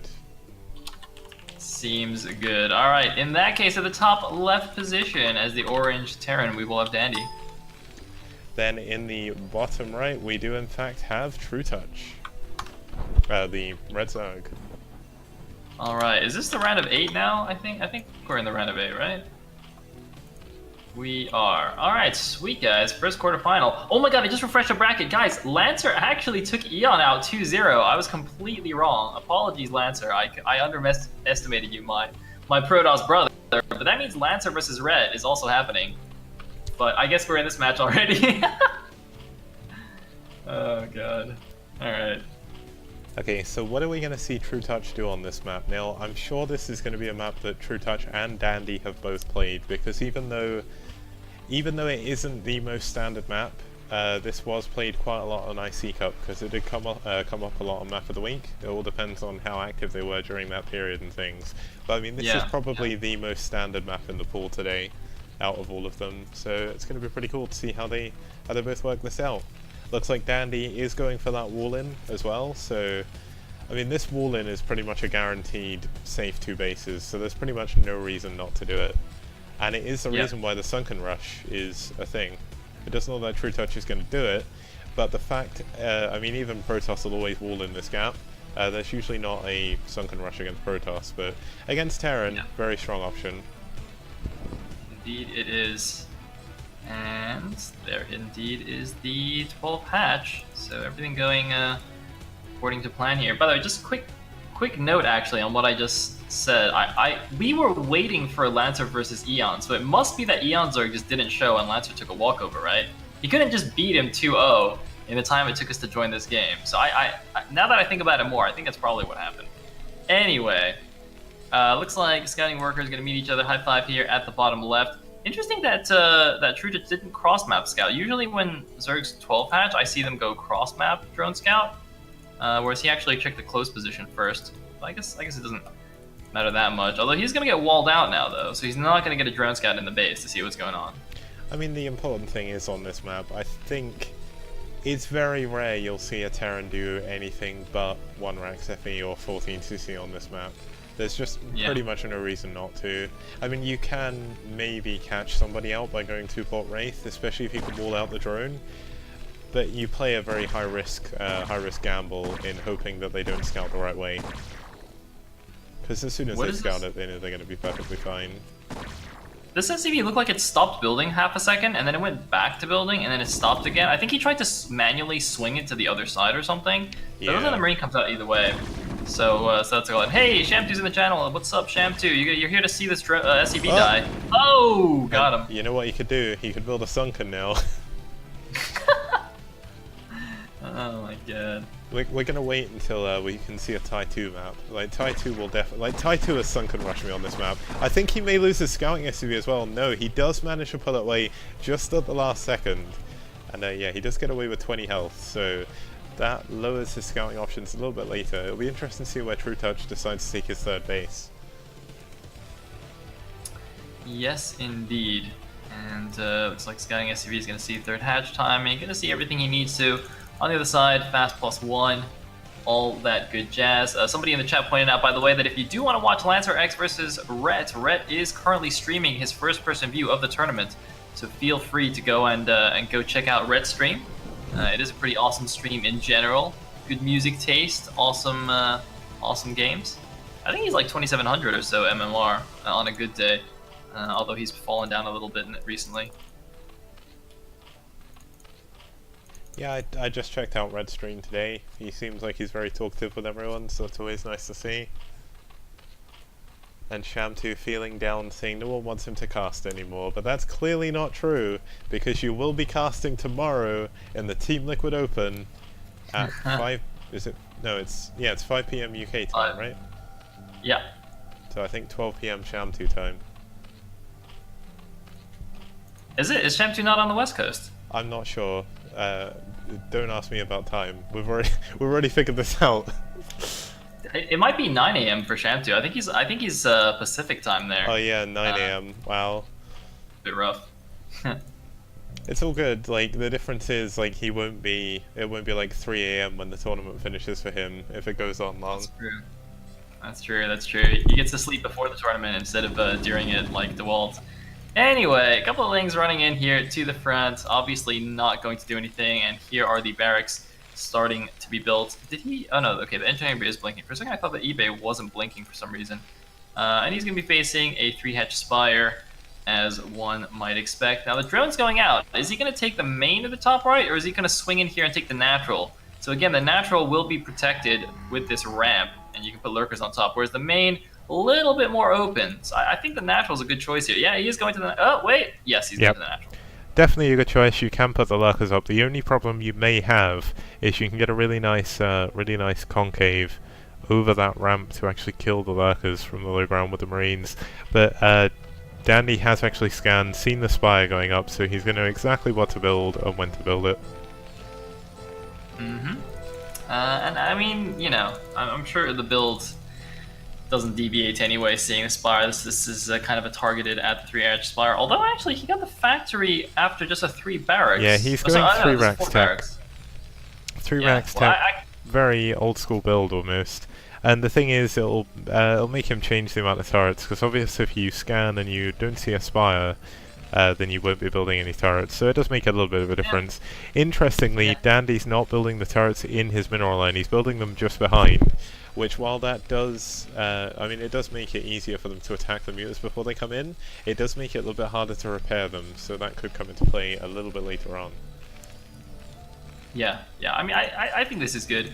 And there's plenty of space back here as well for Marines to run. There's even like a little broken down hut there you can hide in that. Oh man, it'd be so cool if you could like garrison units in Broodor into like broken buildings on the map. But anyway, looks like Starport on the way now for Daishinkai. Is he? I think he's just preparing. I thought he was like looking for that Overlord at the top, but it looks like he's just getting ready. True Touch has actually added 2 Scourge already. I think True Touch maybe thinks that Dandy was going to go for some kind of mech opening on this map. Mech is obviously very powerful, but now the 2 Scourge aren't really going to be able to do too much. Yeah, that is a curious choice. I mean, you know, eventually when the first vessel comes out, you could potentially snipe that, but not going to be too useful now, especially since he's delayed the starport right before it finishes, and doing a good job here, micing around. Of course, Dandy's Marine force was split. He had half his Marines waiting at the natural, the other half in the main, which is why True Touch was able to kind of engage them separately. More units actually, it looks like, being rallied to the middle of the map here for True Touch. I like that he's got a couple of random lings on the left side just to help spot maybe dropships coming out, and the Overlord spotting on the top side. So very, very good vision coverage. And he's actually split the Scourge up. I think the Scourge are for anti-drops. So the Scourge covering the top side exit, the Mutas covering the bottom. So no way a dropship can actually leave the base right now. Yeah. The other thing is, Dandy has been building up, but once again, Dandy's not really building up of all of his barracks constantly. They've been idle for just a little bit, and since he's lost so many Marines already, that idle time is all adding up. He's actually below in supply now to True Touch, which is not the best position you want to be in as Terran. I mean, True Touch hasn't really been droning up at his third, though. He's only now just adding his first drone, and he's not transferred any there either. Looks like we do see him going into Hive, skipping out lurkers to begin with. So he's going to have a strong place to go into. Now, one thing I mentioned before, this map's actually really good for Guardians as well, because of all that dead space above the main and the naturals, so you can do some really crazy good job. Okay, Dandy scanned the Hive though, so he should know what to be careful of. Oh, looks like the Muta's running in again, just going for a strafing run across the Terran base. Not that many turret shots going down, taking out quite a decent number of SCVs. Also going to just chill out here on this high ground that you mentioned, just attacking science ability. A lot of Lurker Link, by the way, are massing up in the middle of the map. So these Mutas have already done their job. The fact that they're still doing damage is really a bonus now for True Touch. Dandy really at this point should have been able to do that. He's not even able to get his irradiate because he has to move. Oh my god, but all the Mutalists did die then, -1, but this counterattack is going to do so much. There is 3 tanks out the front, but I don't think he has siege mode yet. It looks like it's still researching. Yeah, and but he's going to set up a and really nice contain. Few Marines getting baited to their death on this lurker. More lurkers coming in, but you know you can't really contain a Terran for very long thanks to siege mode. Although, given the delay on everything, delay on irradiate, delay on siege mode, it's gonna be a little while here before he can actually move out. He's gotta be careful not to let his tanks get too close as well. If they're in lurker range, he could lose them all. He is in lurker range. He's gotta pull back inside the wall. There are so many lurkers on this little bit of high ground. And a lot of the Bioforce, including all of the medics, have actually gone down, so there's no medics here with Dandy's army, meaning he's not going to be able to push out, at least for another 2 rounds of units. Man, that is pretty painful, although he did catch a couple of the lurkers on retreat. Meanwhile, Nidus now connecting True Touch to his third base. What has he got? He's got Defiler Mound almost complete, and the Terran has barely started leaving his base, so he should have time, although this is the crucial timing. Can Dandy run cross-map down to True Touch's base before the Defilers get out? It seems unlikely. It seems like he might just die in the middle of the map if he gets too aggressive. 4 more lurkings, more some Lings getting caught out there. Uh-oh. 1-1 is finished though, Kicks. Against +1 carapace for the Zerg, he's going in again. Oh my god, these Lings are at the worst possible angle, but look at the lurker flank. Is he going to be able to get some good spines? No! Dandy actually manages to fall back. It looks like True Touch is still pressing forward, though not the best idea. Throwing away a couple of lurkers, he does pick off one of the siege tanks and a decent amount of Marines. But interestingly, despite all the damage that True Touch seems to be doing, the supply is still in favor of Dandy, just by about 10-15 supply thereabouts. It's very, very close still, but now the Defiler is out, and Dandy still hasn't been able to even make it to the halfway point between their bases. So Dark Swarm is going to be ready in plenty of time here. Yeah, and True Touch still has a really good position on the map. He's actually got a position just in front of that choke, in the middle. The vessel will scout these lurkers, so he needs to be a bit careful, but he doesn't have his third base just yet either. Oh, he's moving down the middle. His flanks are actually protected by these little random construction walls in the middle of the map, and 2 Overlords also falling, supply blocking. True Touch made a mistake, but there's the first Dark Swarm, and the Marines have to back off. Yeah, Dandy's biocontrol so far has been really good, moving away from the lurkers at the perfect timing, and they're going to actually move up through tank fire. I mean, they are under the swarms now, but that one I think isn't, so it may actually die. Now, if he targets the back lurker, he can kill that front one, but I don't think he knows about that little trick. He's not, yeah, he's definitely not target firing that, unfortunately. And the Marine Medic actually walk into the lurker for a second to try and finish it off, but it is in fact under the swarm, so he's perfectly safe. And this one Ling will scout the third base coming up from Dandy. Well, the Ling actually isn't in vision, right? If we take the vision off, he can't see it being built, so he's not quite in the correct position. He's more in an anti-drop position, rather than blocking the SCV though. He can see the SCV just, like, moving back and forth, so he should know it's building. Right. But he has got most of his attention at the front, where this big Terran force is still pushing in. These could be some huge lurker spines though, Sail. Oh my god, a big skewer first, but it looks like he's down to just 3 lurkers, almost some more units, and boom, go the lurkers. Dandy's pushing through, 20 supply lead for him, a bunch of Scourge come out. I don't see a Defiler. Okay, finally two Defilers pop. He's gotta be careful not to accidentally eat his Overlords here. They're all kind of clumping together. But with Swarm, he should he actually ate an Overlord. He actually ate an Overlord. Alright, well, there you go. Now he's eating the Lings. At least he didn't eat a Defiler. Oh my god, once again, Dandy, if he targets the Nidus, he kills both of the, well, at least the first lurker. Looks like, oh, wait, but buildings aren't affected by Dark Swarm, right? So the tank shots would just shoot the Nidus, won't they? They won't land good point. one back. Alright, there's a drop at the top right, though. There is a drop at the third base. There were 3 Sunkens being made at the front, but they didn't actually cover the back, and all of that is going to go down as well. Oh man, the good drop vision that True Touch set up, not helping him at all, but he does already have fire bats. The fire bats killing so many of the Lings trying to come in to defend. Having to send a Defiler. No, it doesn't look like he bought a medic with this, which, I mean, his units are all going to die now, but they have done so much damage. And he's still contained at the front of his base, some really nice irradiates. One thing that I've been keeping an eye on Dandy is Dandy's been really good at using his vessel energy, so the Defilers haven't been as strong as they could have been. Yes, indeed. Looks like the one remaining mute is just chilling behind, behind Danny's base. Danny, by the way, is adding another starport. I guess, oh, that's actually only his second starport. So I guess he has a delayed second port because he did make quite a few siege tanks. He went for that faster machine shop, and it seems to have paid off, although he's going to lose this last tank in the front if he doesn't pay attention, but he's now mining from his third base. He's on 3 base Terran against 3 base Zerg. He's got a 50 supply lead almost, and Dandy is really in control of this game. Now, True Dutch, though, is taking the top right main for his 4th base. Can he hold on with the Defilers? Oh, another drop in the natural, though. Oh, and this could be good. There's absolutely no defense up here. It looks like Alert is trying to morph at the top of the ramp, but that's not going to finish in time, and there's so many drones are going to go down here. Can the Scourge get the dropship, though? No, they just missed it. There's a lurker there. He needs to scan. There's the scan. Is he going to go for it? Nice focus fire. Oh my god, these 2-1 really Marines absolutely shredding everything. Oh, and there's the swarm, but just a little bit too late. Will save his gas drones, and it looks like he consumed another Overlord. True Touch knows that he's got more Overlords than he has supply, so he's safe. Loses his 4th hatchery in the top right, though it does have to be cancelled. And these Marine Medic are going to push up against the Sunkens as well. Oh, it looks like maybe he's going to. On that drop, so they're going to get cleaned up very quickly. He almost even kills the Extractor at the natural. If he can, like, siege tank, put a siege tank on the low ground and shoot it from there, he can actually just, I think, one-shot this Extractor, which would be really, really funny. But Ultraless Cavern has finished. I don't see any Ultras just yet, but it's going to be difficult stuck on this 3 base, though, for True Dutch. Although, actually, Dandy is getting very close to mined out at both his main and his natural. Dandy's expanding in the bottom left, and he's building a factory there. I think we're going to see him go into at least more tanks. We see him throw down a scan, looking for another base, actually checking the 6 o'clock and the 9 o'clock bases there.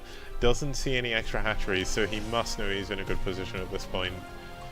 He's going double armor rate kicks at his natural. He's going to really ramp up on those mech upgrades, really commit to that full mech switch that we see so often nowadays. There's a big SCV transfer from his main base, presumably to the bottom left, the new base. And it looks like True Dutch trying to clear out this top right main. He really desperately needs a 4th base if he wants to actually, you know, do any kind of Ultraless production. You can see he's had this cavern for a while, but just cannot afford it. Meanwhile, dropship, another dropship floating around. I don't know if this is the same one.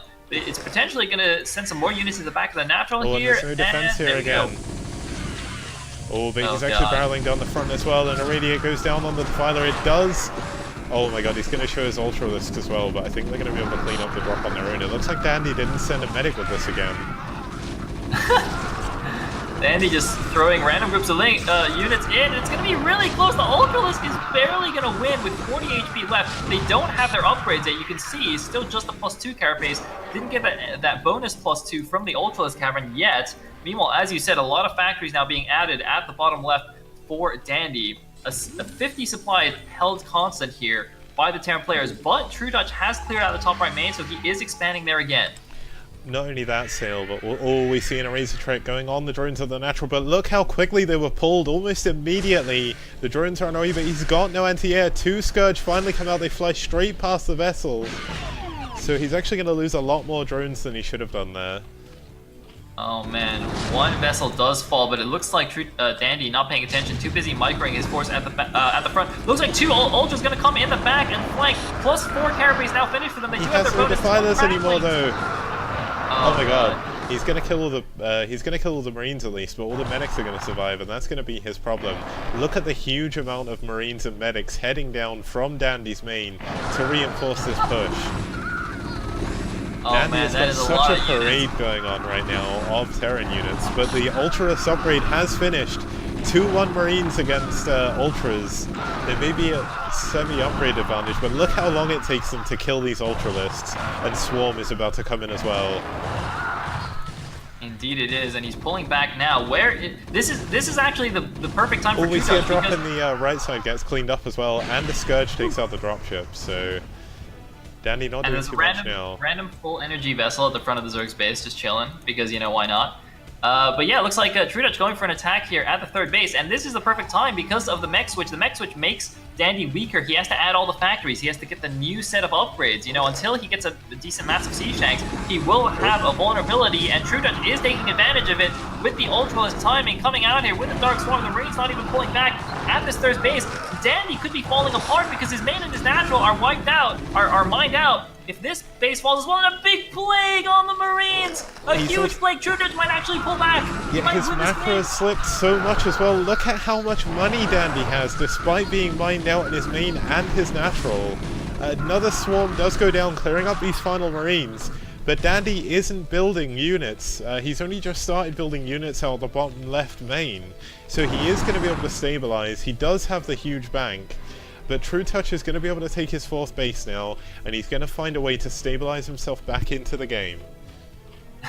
Dandy's made some kind of crazy diagonal wall at the bottom left, which looks very, very funny. But This I mean, is I very guess it works. He's not Flash-esque, walling anything actually. in. Sorry?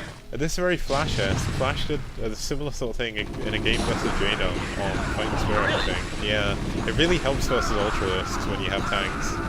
Although I'm kind of confused. Oh, okay, so he does have tanks on the high ground. I was going to say, like, you need tanks on the high Eraser, ground. top right. Eraser kicks. They can't run away. There's nowhere to go. There's no Nidus. Oh no! Eraser's pretty good. Oh my god, look at all the Scourge though.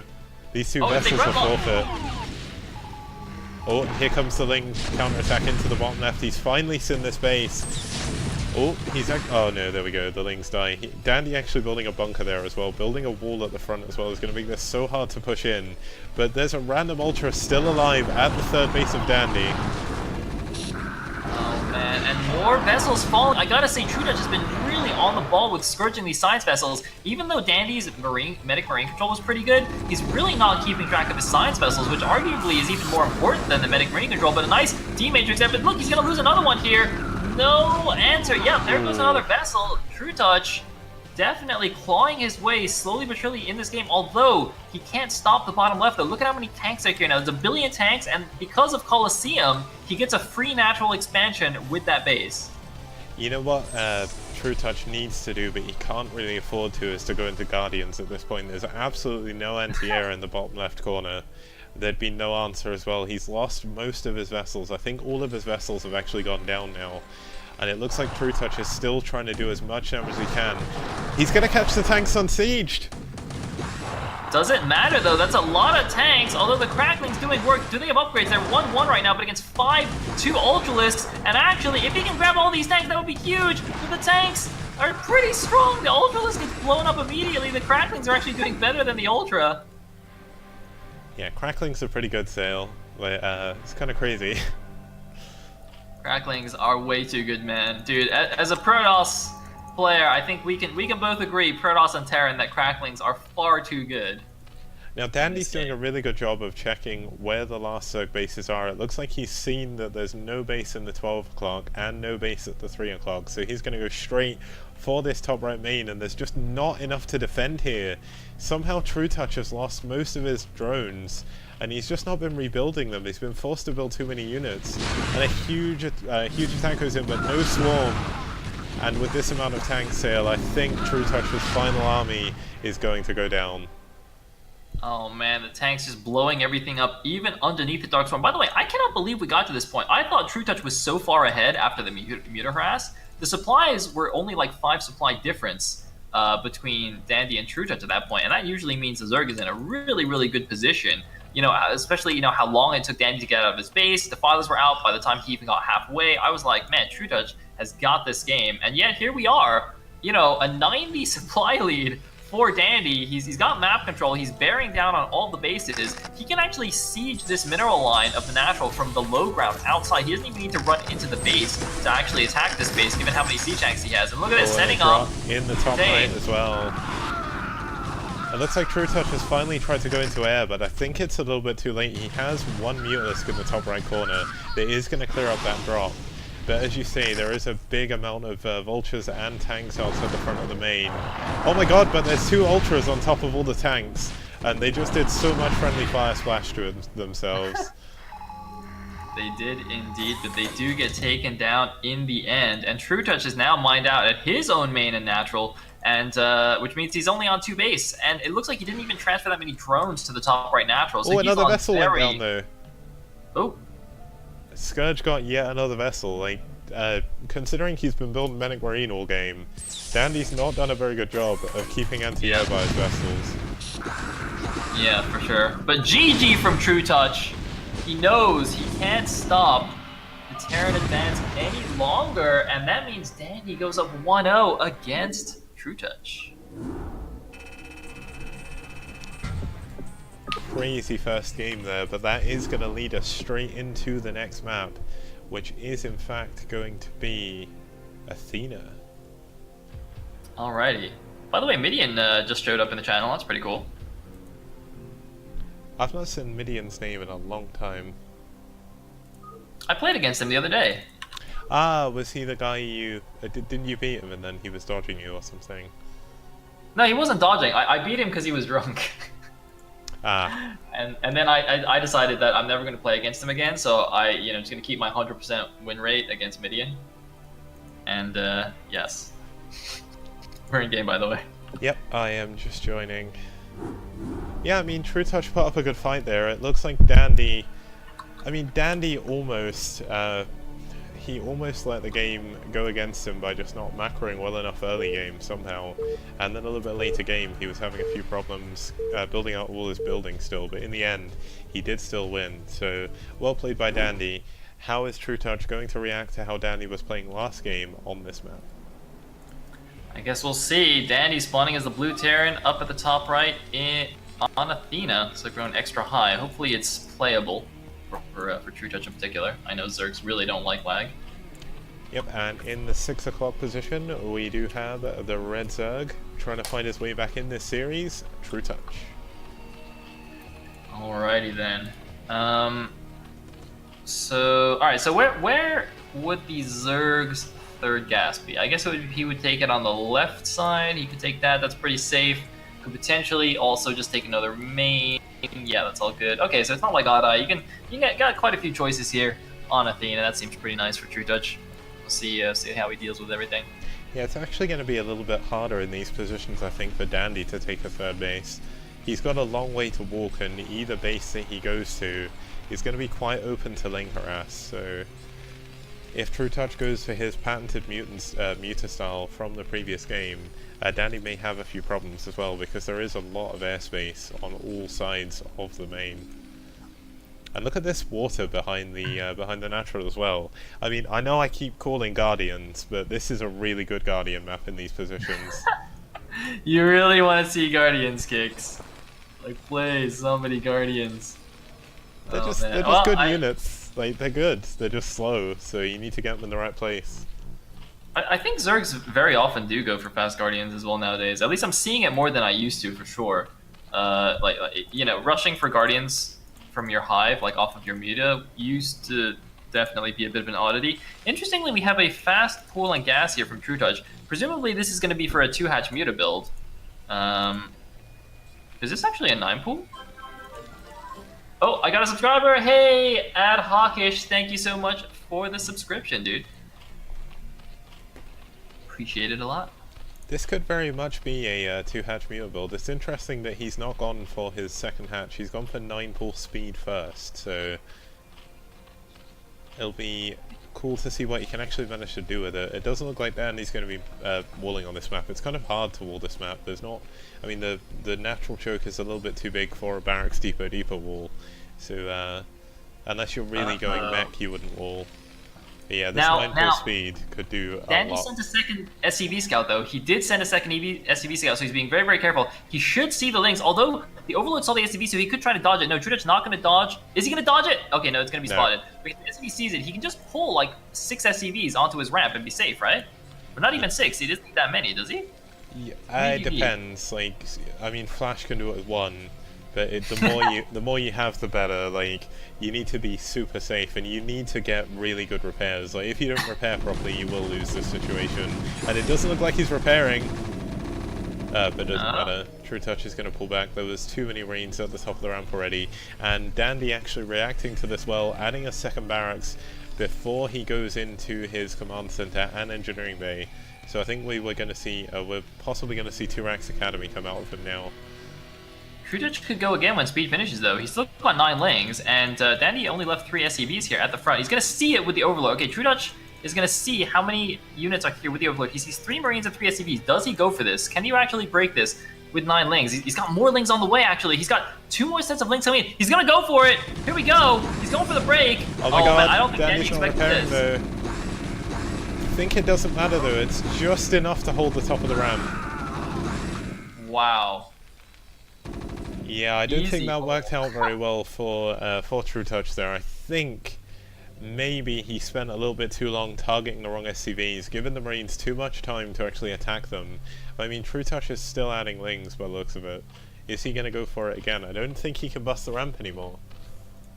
Man, that is really bad. I don't think he expected Dandy to actually go for the 2 racks here. That was a great adaptation by Dandy. I don't know if that's what Terrans normally do in this case, but that definitely helped him out there with all those. And now, oh my god, 6 Marines and 2 SCVs, 7 Marines and 2 SCVs. I don't think there's anything True Touch can do to break this anymore. Yeah, and he doesn't have vision over the ramp anymore either. I mean, realistically, True Touch can just use the links for defense, but it puts him at such a bad position later on that maybe he feels like he has to break this now. Although he definitely can't break it, that's the problem. He needs to somehow get the Overlord Scout back in. How far in did that Overlord go? I didn't see. I think he saw the top of the ramp, but we're going to see a Medic Marine push out soon. I mean, True Touch can hide his lings here. There's so many places you can hide your lings, and he can go for a massive counterattack and defend. It looks like Dandy is going to check the main, see what tech there is. Sees no tech whatsoever. So I mean, he's in a good position. He sees no gas mining, and he sees 7 drones. That scan by itself shows him True Touch is all in still on the Zerglings. Like, why else would you not be mining gas right now as True Touch? I guess you could say, well, he's trying to get his drones back. There goes the Overlord. He's going in for the attack. He's going for this round with his 2 fire bats. He's going to take out the fire bats, but I don't think he can take the rest. I think he can kill everything. It looks like he might do it. But there's 2 fire bats on the ramp again. Dandy making the perfect choice there, adding 2 extra fire bats to keep himself alive. But I mean, losing that first Medic Marine force does actually put you a little bit further behind than you'd like to be. But he's definitely not going to be able to break this ramp now. 4 fire bats is pretty much unbreakable by just lings. True Touch is not building drones. This is the Faust situation all over again. You know, even if he doesn't, even if they trade away and Dandy loses stuff, it doesn't matter because True Touch only has 7 drones. Like, sure, he has his natural, but he's got no economy. And look how many drones Dandy has. He's getting his engineering bay. He's teching up. He's got 4 freaking fire bats. Like, True Touch is so dead. Oh god. I mean, it looks like Dandy actually did scan the natural, sees no drones at the natural and some lings leaving, so he knows exactly what he's against. Now, is Dandy going to make a misstep, move out at the wrong angle and lose absolutely everything? I think it's going to be very difficult for him, but it is still possible. There is a lot of lings out on the map right now for True Touch. If Dandy actually moves out and dies, I would be extremely disappointed in him. Oh, I mean, wait, could he even die to us already? He's got 6 fire bats kicks. Surely you can just A-move that and kill all the Zerglings. I mean, necessarily, you don't have to engage the Terran here. Like, he has, I mean, he's gone up to his 3rd hatchery, but it looks like he is going to see the move out. There's no Sunkens yet, which is going to be the problem. But if he can get some Sunkens up against these fire bats, the fire bats are not going to be able to do anything. It's whether or not he can actually going in for this round? them. Here we go! Coming in from all angles, the medics aren't with the fire bats. This is huge. But it's okay, Kicks, because fire bats rule. Oh yeah, 12 kills on that fire bat. 5 kills on the Marine. Oh my god, there's another 3 fire bats as well. Has True Touch switched to making drones? Like, I can't believe he hasn't made any drones since he killed that first army. I told you he's completely all in, and Danny's like, well, I guess I'm going mass fire bats. Wait, guys, am I watching Oxzerg here? What's going on right now? Is True Touch actually, or is this Oxzerg smurfing as True Touch? Why? He's only making Zerglings kicks against mass fire bat. Oh no. Oh my god, he's got a good surround though. I don't think it's enough.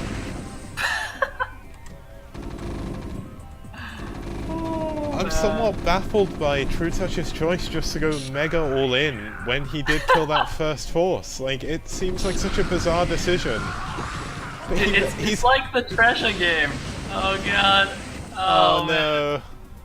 19 kills! This fireman has 19 kills! And he's got 2 personal medics as well. Look at him. He is the boss of this game. And Dandy does scan the main again to check for a lair, which isn't going to happen. Also sees there's still been no extra drones added on. Dandy has got to feel in an incredible position right now. Die. No time, fireman! You've got 19 kills! No!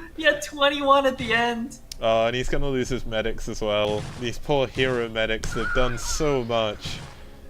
Just dying at the last possible second.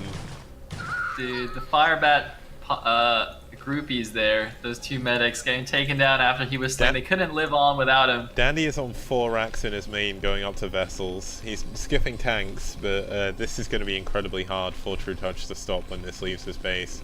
True Touch is still on 7 drones.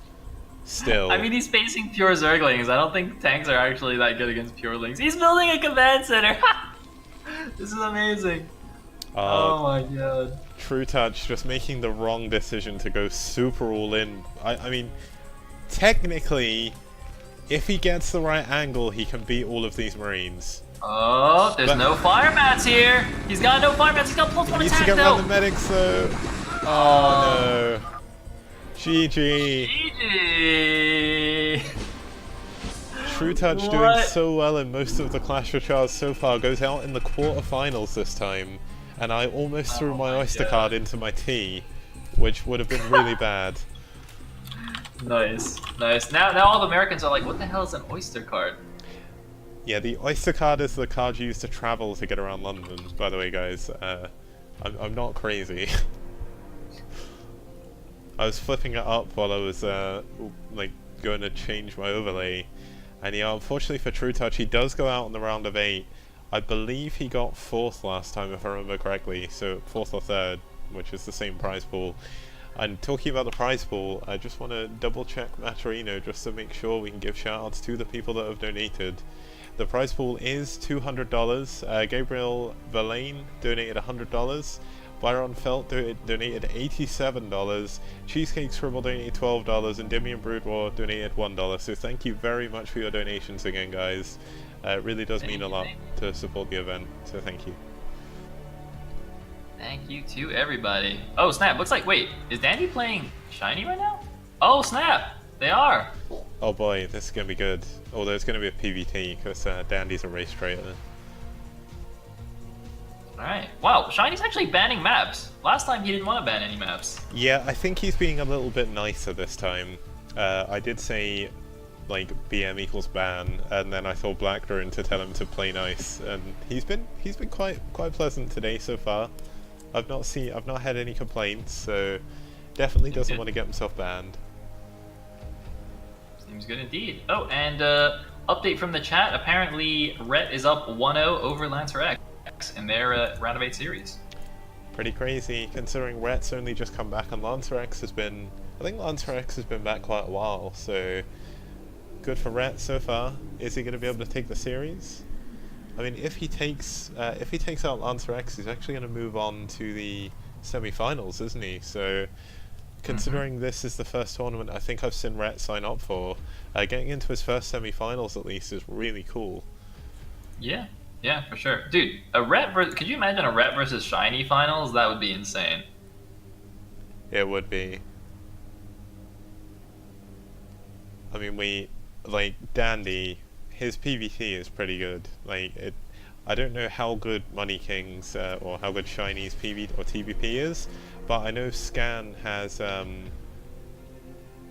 he's telling him to make, you know what, it's a Korean or Peruvian, maybe I should make.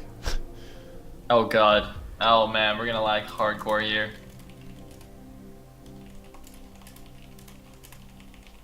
Alright, go for it, Kicks. I'll play with my cat, you can figure it out.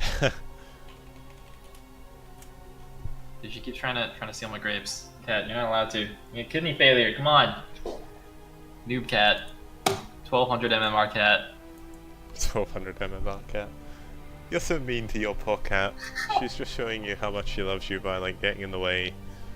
Wanting attention constantly. Dude, she's rubbing cat hair all over my grapes. Apparently Shine played versus Ultra, and it wasn't laggy, and that was Chile versus Korean, so... That's good. Good.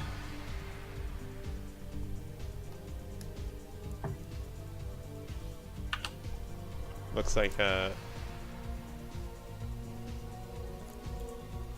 Right, well, I guess we'll find out. It should be okay. Are you hosting? Not yet. I need to find out what maps they're playing.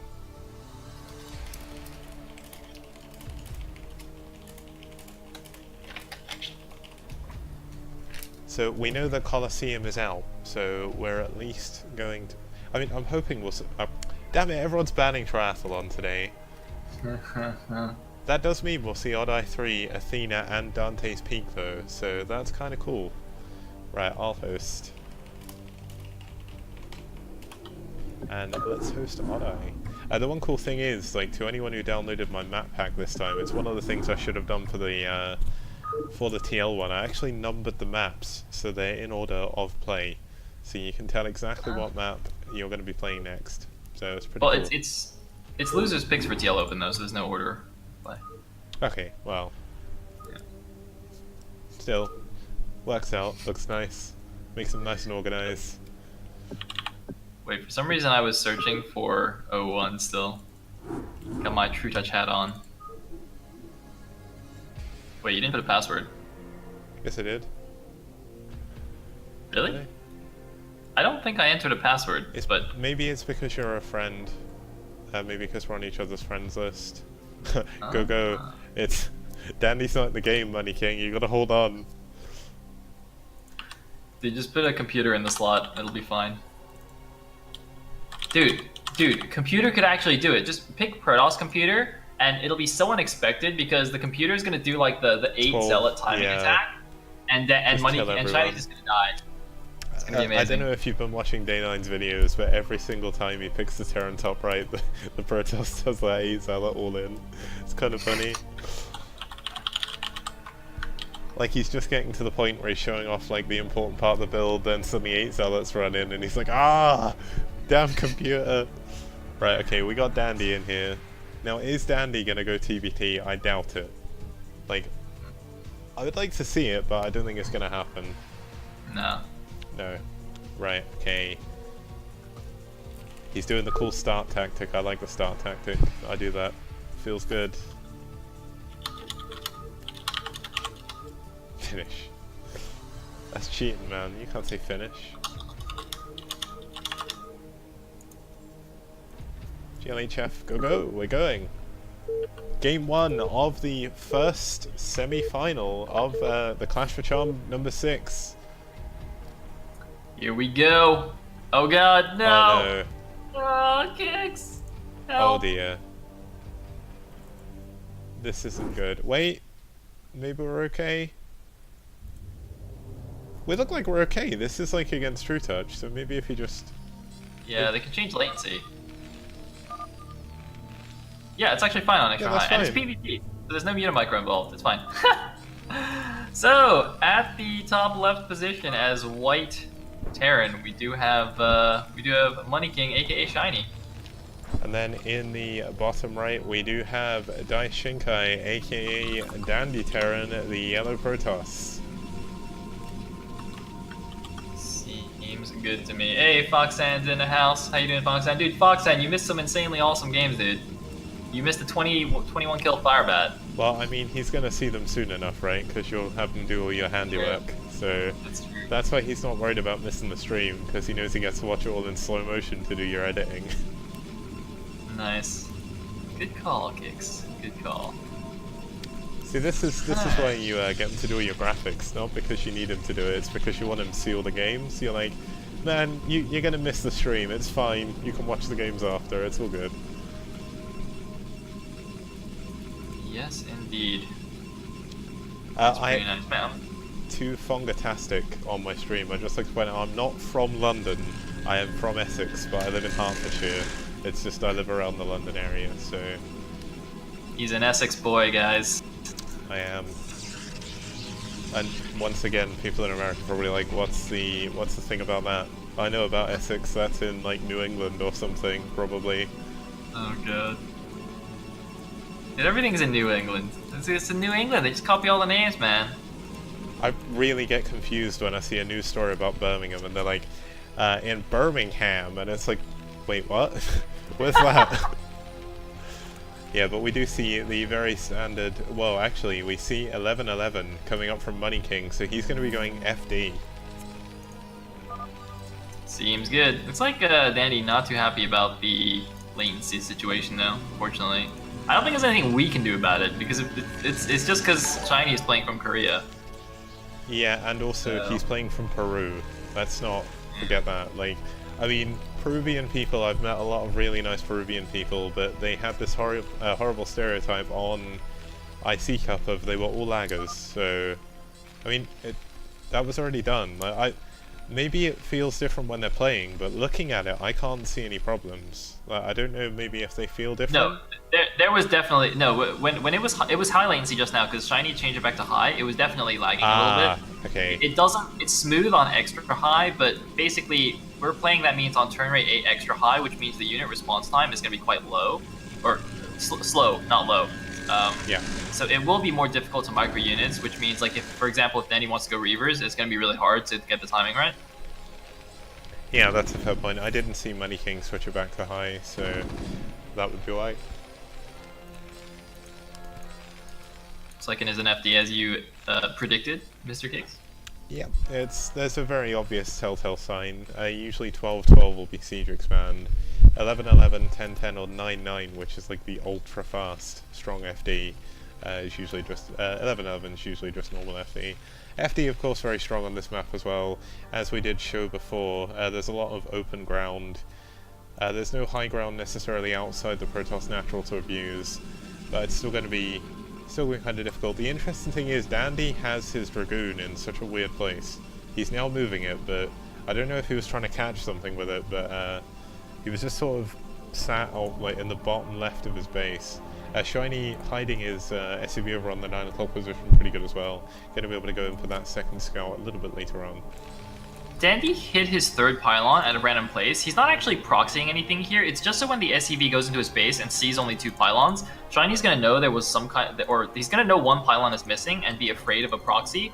Whereas Dandy's not actually doing anything, so he's just making Shiny a little bit paranoid. Yeah, Shiny actually moved his SCV a little bit further back as well, so he really does want to keep this SCV alive as long as possible to get that scout off. I mean, he could obviously still proxy something here, but you wouldn't normally proxy anything as Terran against Protoss. The only thing you could possibly proxy is maybe a starport, but in this position it's not really worth it.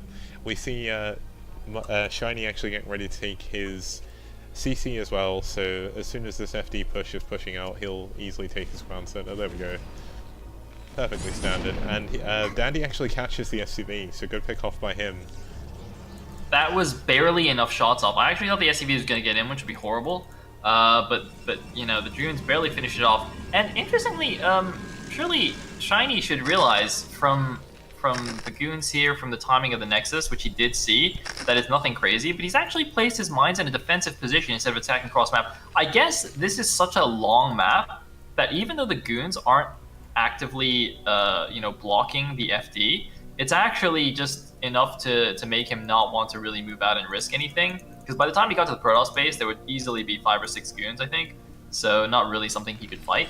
Yeah, not only that, but this is going to sound crazy, but seeing a Nexus doesn't necessarily mean you're going to survive DTs. Like, there's some really weird all-in cheeses you can do with DTs where you build and cancel a Nexus just to throw off the SCV, then you go like major DTs and just like go kill the Terran. I mean, the one thing I'm quite proud of Dandy for doing is he is playing a really straight-up game here, although he is going 2 base Arbiter. That's a very fast Citadel, but I don't see the archives for some... Oh, wait! Yeah, it's oh, no, sorry, there it is. Okay, you're right, yeah. Sorry, Gigs, I completely missed it at the top right. That is going to be some super fast Arbiters, as you say. But that does mean he's going to have very, very low count of gateway units and very slow observers in particular. So he's going to be kind of restricted to his base. And Arbiters, even if you rush them like this, they take a million years to build. So how is he actually going to not die to the first attack? That's my question. Dandy's going for a 3-tank, 8 Marine, I believe it is, attack here. And I mean, he only has 5 Dragoons right now in defense. And he's going to have a lot of trouble holding this. I think maybe he's been a bit too greedy on the tech, only now adding a second gateway. Oh man, this is really bad for Dandy. Oh god, no, the Arbiter tech's not going to be ready anywhere near in time. He's just going to die. I mean, he needs to make DTs right now. Yeah, but there's three vultures up here. I think he's gonna, well, he's definitely gonna lose this Nexus. Yeah, this is quite unfortunate for Dandy, but I mean, this is a super risky build that he's doing. Going that fast into tech off of just one gateway and an expansion is so dangerous, especially if the Terran is aggressive like Shiny has been here. And Shiny, like, not really overreacting to what he's doing. He's doing what he needs to. He's macroing up back at home. He's not, like, guaranteed that... I mean, he obviously feels like he's going to win the game now.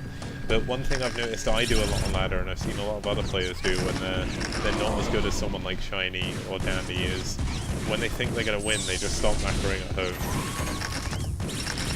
home. Ooh. Trying to do some good mind drags here. Unfortunately for him, there's a turret already in the back. And GG from Dandy. I think the only way this build doesn't die is if it's like Fighting Spirit and the Terran goes for the fast third off like 2 fact or even 1 fact and doesn't just never attacks you. But you can't go for the fast third on Odd-Eye. The third base is kind of awkward to take, so... Yeah, well, there he goes. Position. It's kind of interesting that Dandy would go for that build on this map as well. There is a lot of airspace around the main, but I mean, going off of it that quickly from 2 base is kind of crazy given the fact you can take the double gas third if you just build up a big gateway unit count. Also, usually when you go for 2 base Arbiter, you build DTs first. So, you know, you make them waste scans. I mean, that attack, if he had made, you know, 2 DTs to harass the army when it was coming off, you only have 2 scans as a Terran, if you even have that many, you know, your first 2 scans. And then after the first 2 scans, you can't attack anymore. So, you know, that's how you're supposed to stay alive with that build, I think. Yeah. You may want to tell them I'm hosting again, same name. Looks like Money King made it. I'm not sure about Daishing Tay. But we are going to be moving on in this best of 3 to Athena 2. So... I've just realised how many grassy jungle terrain maps there are in this pool. Most certainly, jungle terrain is one of MSL's most popular tile sets. I like it. I like jungle. Seems pretty good. It's okay. By the way, guys, update from the chat. Rhett went 2-0 against Lancer, so he's now in the semifinals. Cool. That's kind of crazy, given the fact Rhett's pretty much just come back, so... Apparently Rhett looks like a sad bear. I don't know what to say to that. I hope, like, Dandy's actually gonna come though. That's how he looks when he plays though, right? They even said that in the launch party. I'm just whispering Dandy. Just hopefully he'll turn up. Dandy, let's go. I don't think you can blame that game on lag at all. Oh no, he doesn't want to. He messaged me back. He messaged me. He said he can't play because it's turn rate 8 plus extra high latency and lag. That's... I don't know. That's kind of sad, really. Like, he can't blame lag on that game whatsoever. To be fair, Eonzerg actually did the same thing when he had to play, I think Shiny or Scan in OSC. Eonzerg actually won the first game and then just resigned from the other 2 and just gave him the walkover because he didn't want to play with lag. Well, Sale, can you play Terran? I can play Protoss like Dandy did. I can DT rush him if you want. I can proxygate him. Oh man, that's kind of sad that Dandy's just kind of given up. I guess it's kind of sad, but Shiny is going to take the walkover then if Dandy's refusing to play. There's not too much we can do about that though. Alright, I'm gonna go straight back in the channel and see if the other side is starting, just to see if I can grab the game. Okay, I'll give Money King a walkover. Looks like our play is still in game against Jose Lu, whoever that is.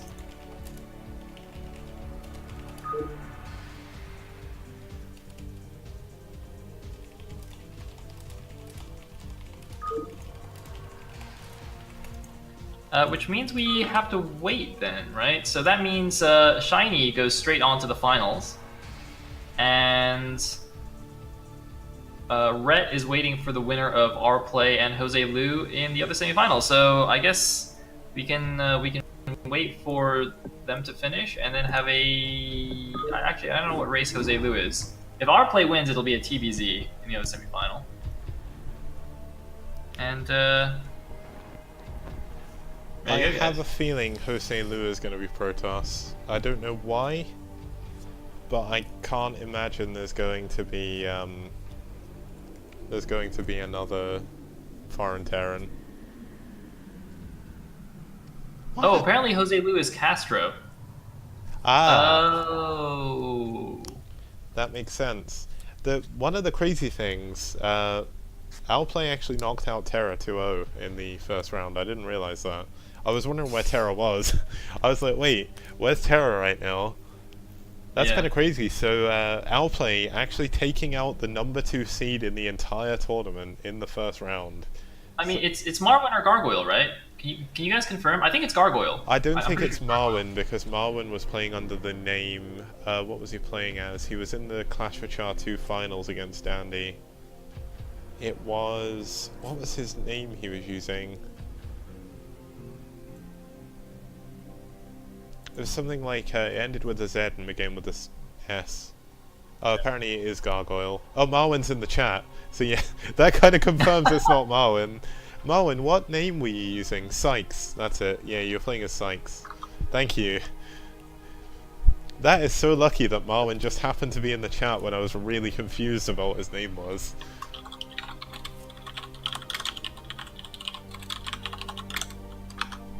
So yeah, we just have to wait for the next game. So looks like our play and Jose Lu must be playing right now. So we're either waiting for. I'm gonna give Money King the walkover. 2-0. Cool. So Money King is going to be in the finals again. Can he defend his Clash for Char title, which he did receive last week? No, wait, was it 2 weeks ago we last had one of these? No, it was last week. Wait, but Sure. Zotac was last week, wasn't it? Or did we do both? No, Zotac was Sunday. Ah, of course, yeah, and Saturday we did Clash for Char. The days this week have just sort of blended in on each other. I've been so waiting for the weekend. Dude, I'm losing track of days too, man.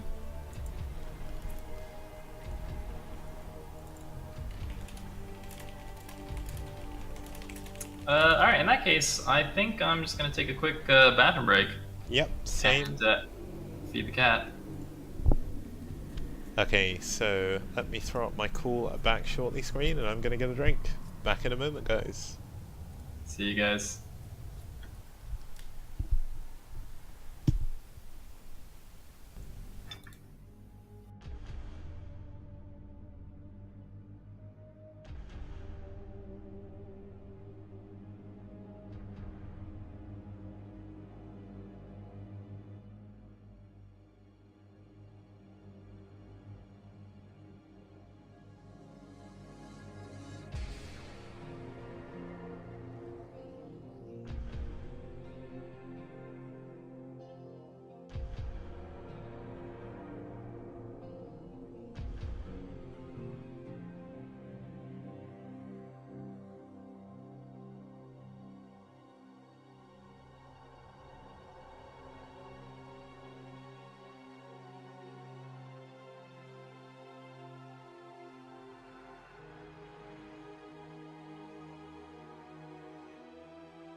man, I'm back.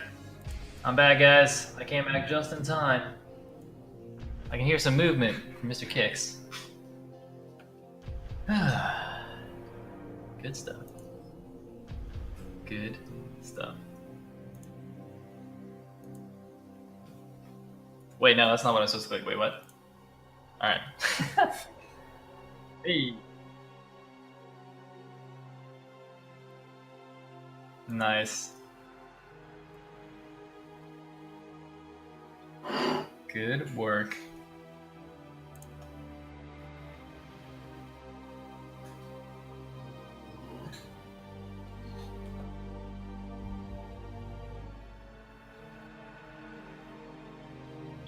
Wait, did we miss the game?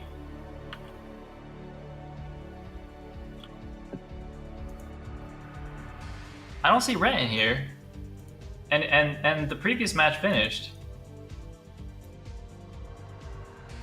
I don't know, I can't load this. I'm trying to load Rhett's stream, but I got an ad.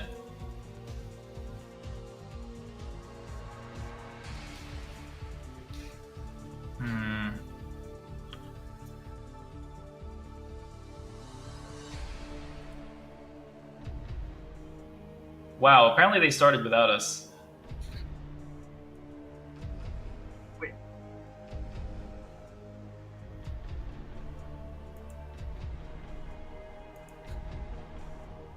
You yeah, just whisper them. Like, nothing's happened yet.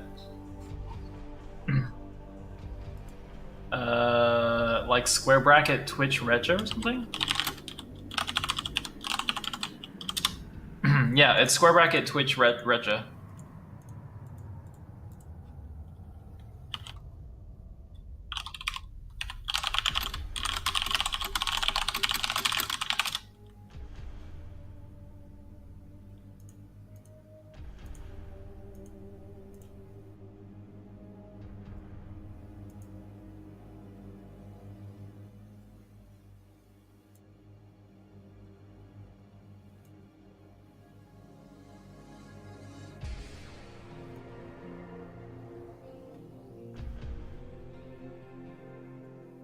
They did it. They did it.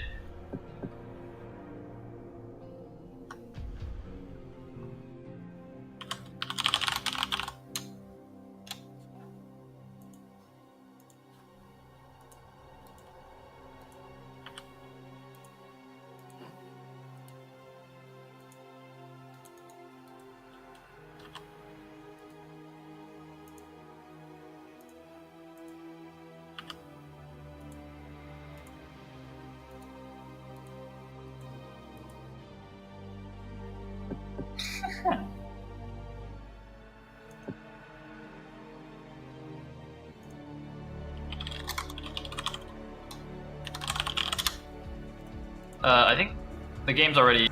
They're already in game. Go Rhett 1.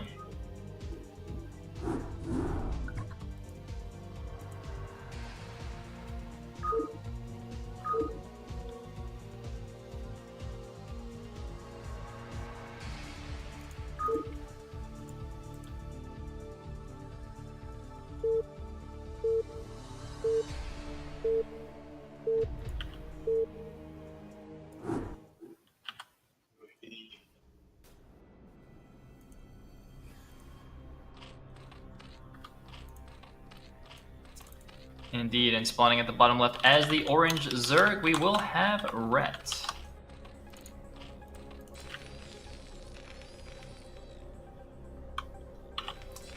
AKA Gargoyle.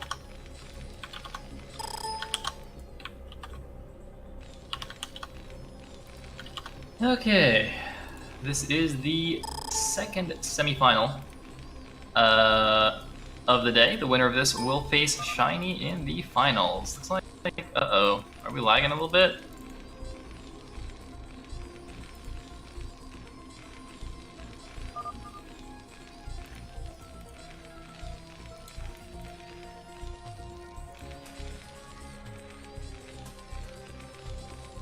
Alright, I'm gonna watch these SCVs mining. If it is actually lag, we should probably just leave.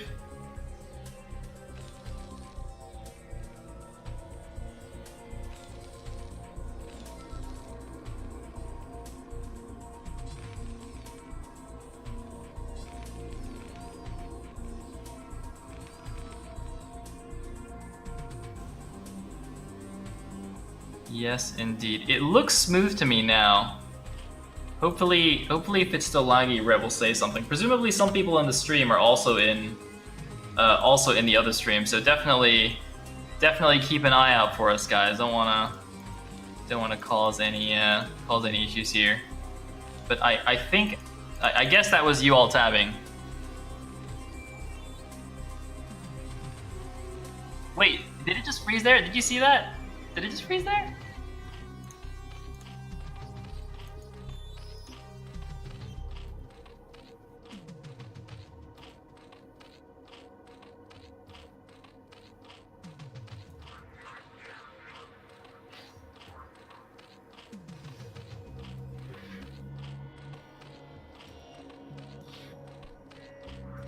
Yeah, it did. I think I'm just gonna leave. What the f-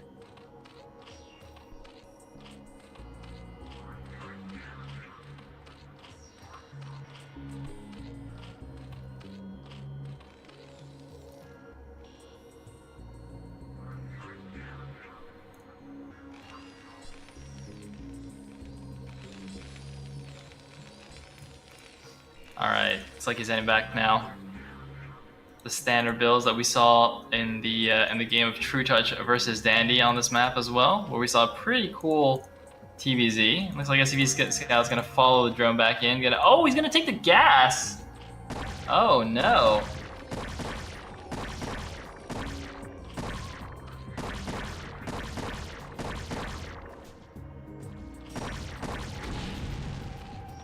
And then cancel. So that was not the biggest delay in the world, but you know, with a cancel, it only costs you a couple of minerals, so probably still worth it for our play. I'll probably call him our play or Gargoyle interchangeably in the game. Looks like drone scan it. Yeah, fair enough.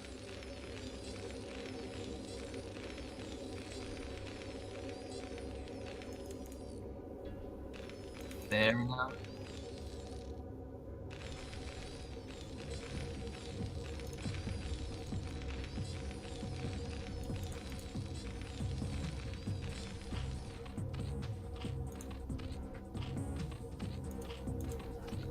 Yeah, so we saw, what, 4 barracks after the +1 from Dandy?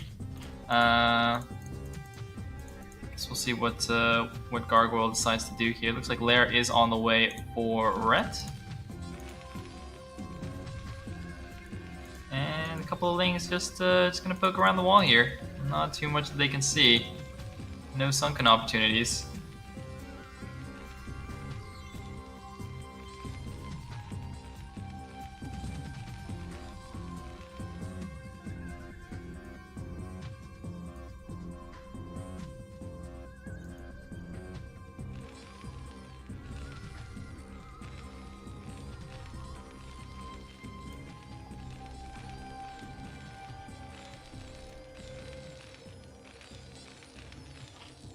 Yeah.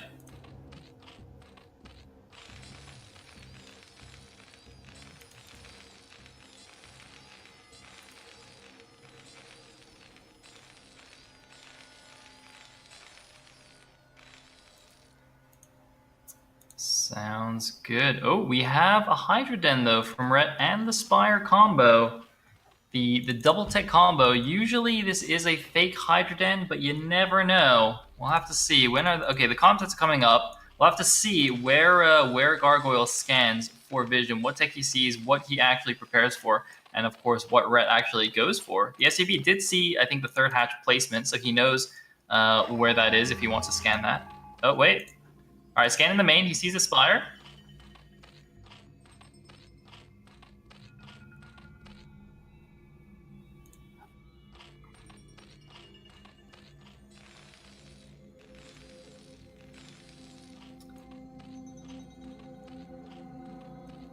I was gonna.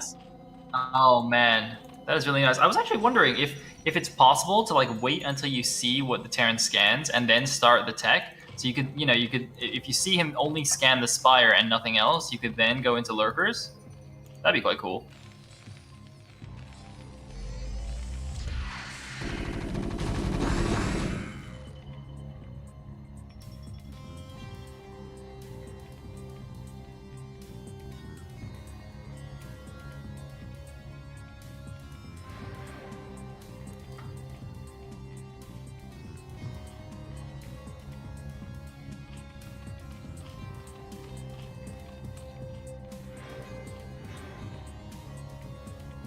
mean, he needs that, right, in order to not die.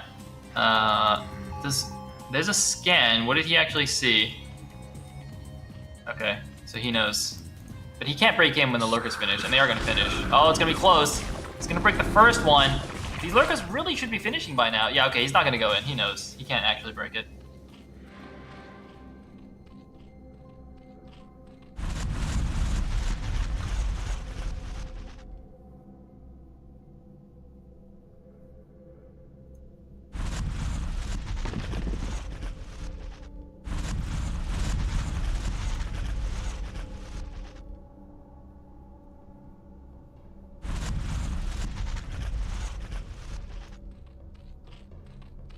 I think if you open lurkers, it's actually better to take the main because it's not as easy to drop. Whereas the natural, there's a lot of space in the back that's easily droppable, and we saw Danny do that to True Touch a lot, right? He was constantly dropping both naturals, so I think that's definitely the smarter choice there by Rhett, since he's not really going to have any air for a while. He does have the Spire, but that is just for... Oh, he got slow drop! He's slow dropping around the bottom!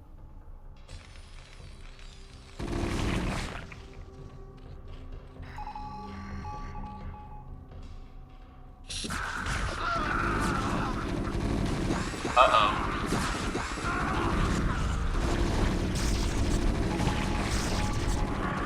Alright, one more lurker does finish. One lurker has fallen. The scan might wear out. No, the scan is enough, and it looks like Red's move might have cost him the game.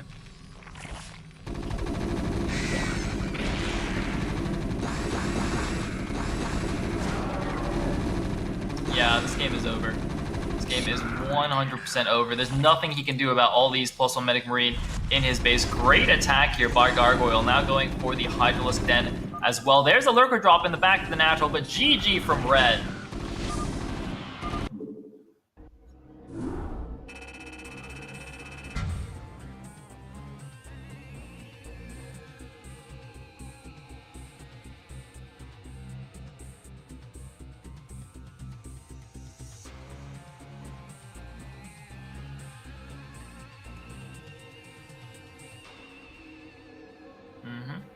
That was really a nice move by Gargoyle, just using his scans to check what was there. I mean, because you know, I mean, well, actually, I wonder if he saw the lurkers move to the top left, and that indicated that because I don't think he actually knew about the drop at the 6, because he actually he lost some SCVs before he pulled them, but seeing Rhett commit initial lurkers to the top left maybe means that.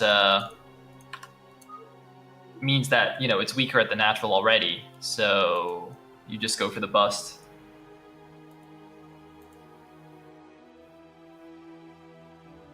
Yeah.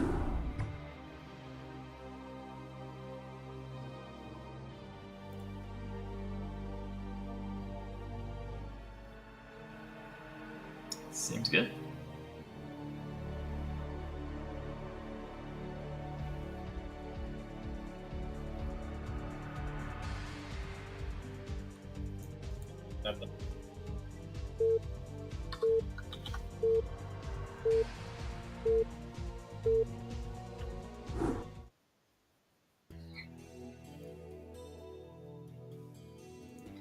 Yeah, probably. Looks like Gargoyle, aka Outplay, will be spawning as the White Terran at the left side.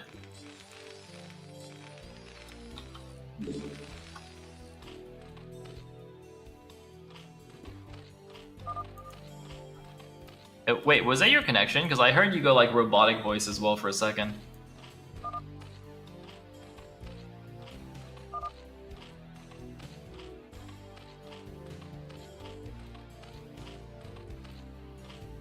Are you in full screen or full screen?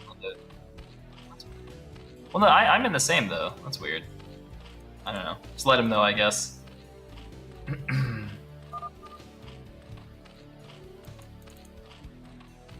Felt it.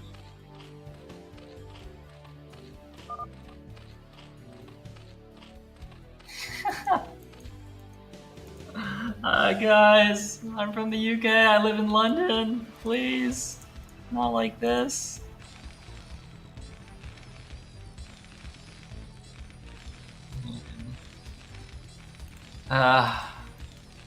Sound like a dirty American. I need a posh British accent. Otherwise nobody believes me. No.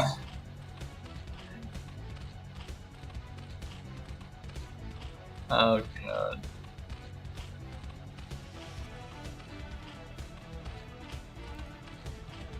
Oh god, kicks. Kicks, please.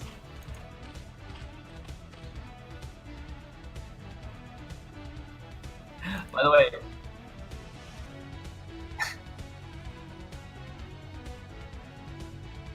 oh my god. Thank you, Sihi, for the host, by the way. Thank you so much. I think you posted me several times before, right? I think that was you. Because I never know how to pronounce your name, so thank you very much, dude. Just in time for all the Sihi viewers to confirm that I am in fact not American or Canadian or any of that jazz. All right, cool.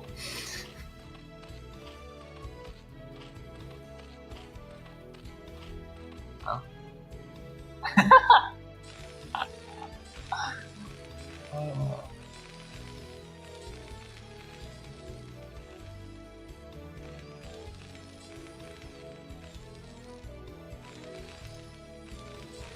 Kicks, you're just messing everything up.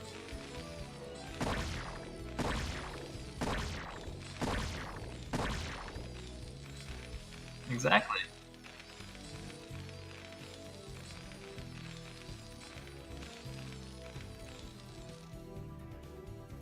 I was wondering if he was gonna go spit on that SCV that's making the command center, but looks like he just lets it be, making his third hatch now. So wait, random people keep saying hi to me, and I don't know. Wait, can I wait? What? I have no idea what this guy's saying. All right, whatever. We'll ignore it. Can I even slash R? Slash R apparently doesn't work for me right now, which is really weird.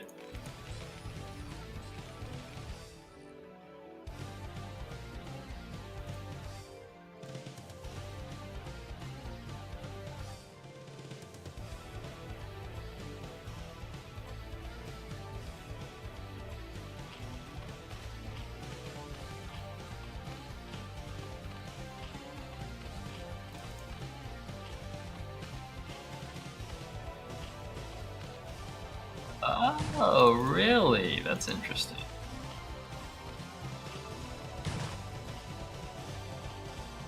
Looks like a SCV scout actually getting in here for Gargoyle. That's a bit of a blunder, I think, from Red. He had 4 Lings on the map. It's now getting a complete scout off.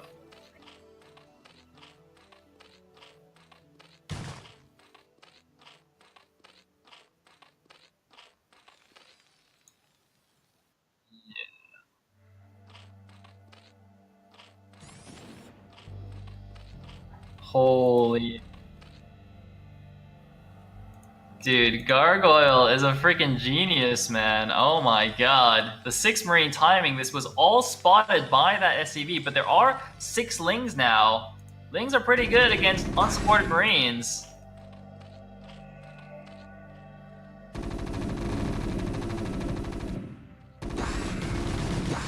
Oh god.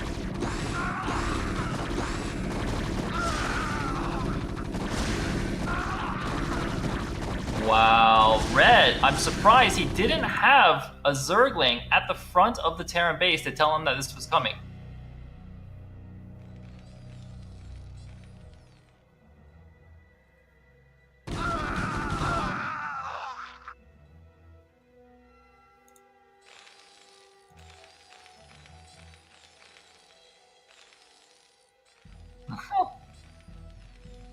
Oh, he saw it this time. He's gonna see it this time. He's gonna see it with plenty of time in advance, so he can build a Sunken if he wants to.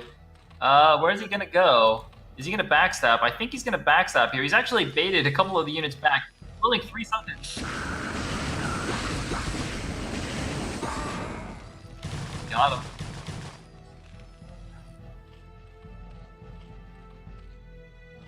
They are indeed. These Lings also have speed. He might go for the run by. He's gonna go for the run by. The Sunkens are finished. He's gonna run up the ramp. Oh my god, Red's not blocking the ramp. There's 2 Fire Reds. They're gonna run straight past the Sunken colonies. The Sunken finishes with the Terran armies. He's gonna get the Spire. Oh my god, he's definitely gonna kill this fire kid. Wait, wait, 2 Marines dead. Firebats don't do much damage to buildings. They actually don't do that much damage.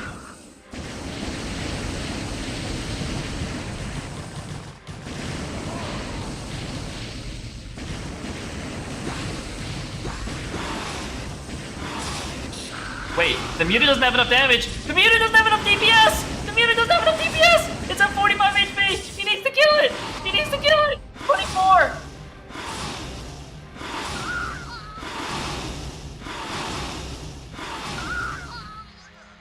Holy.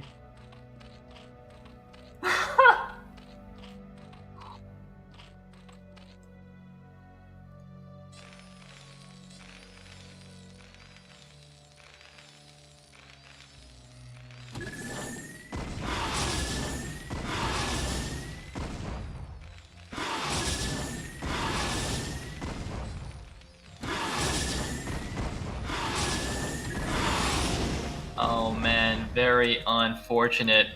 Looks like, well, apparently Twitch is breaking for some people with a network error. Some people are saying it works, some people are saying refresh. I hit the network error on Twitch every now and then too, so hopefully people can figure it out. And looks like Red just slowly building up mutas. He did still take, I think he took more damage from that initial like 6 Marine attack than the follow-up. But is kind of slowly climbing up there. I think he's just, yeah, now finally the 9 mutas get in here. How much damage can he do? Wait, Marines are out though.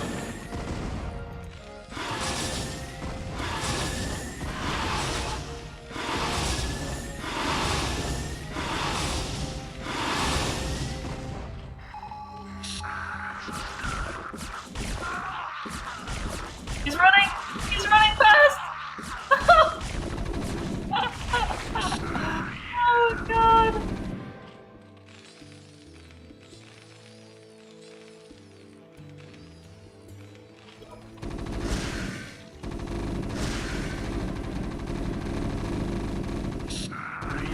Oh man. I mean, he's got 10 mutas. The mutas are gonna kill it, but he lost an overlord. He lost the drone at the top right that was making his third.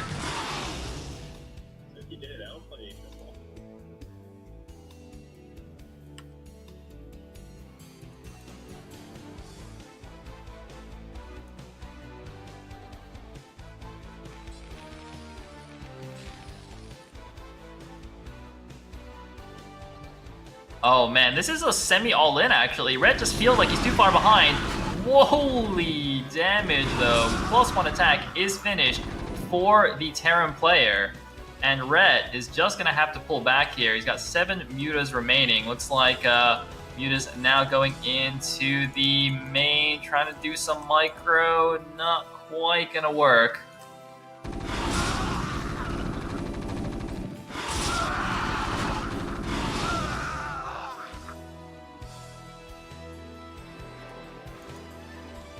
Yes, indeed.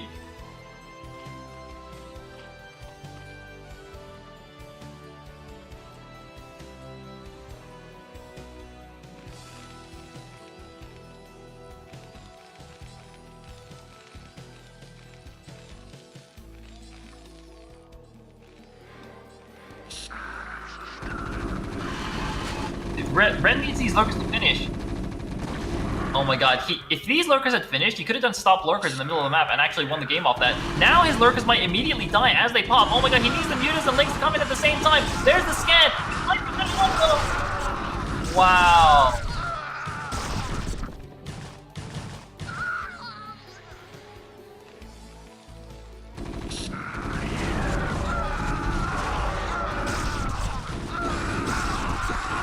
Oh my god, this is incredibly close. Remember, no third base for the Zerg. Red is semi all-in on this attack. He lost all but 1 lurker. He's got more lurkers coming in though. And Outplay actually committed so many units early on, but look at the focus fire! Oh man. Losing another lurker, but another lurker comes in. Red could actually win this game. I can't believe this.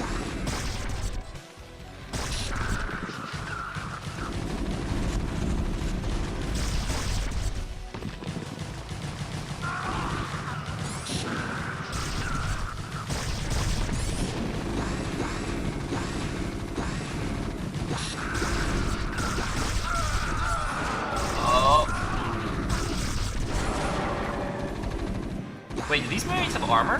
How are the lurkers not doing that much damage?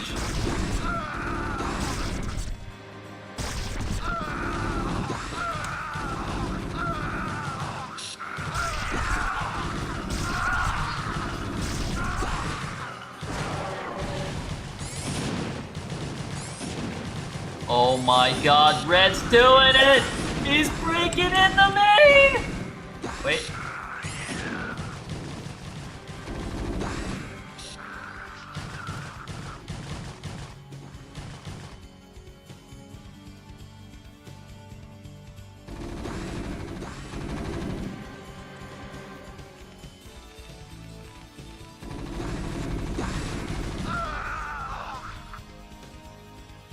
Wow, I can't believe Gargoyle still has such a huge supply lead, and now he's got a Radiate! He's got a Radiate for the Lurkers! Ret is actually going Hive! Wait, what? He's going 2-base Hive. Alright.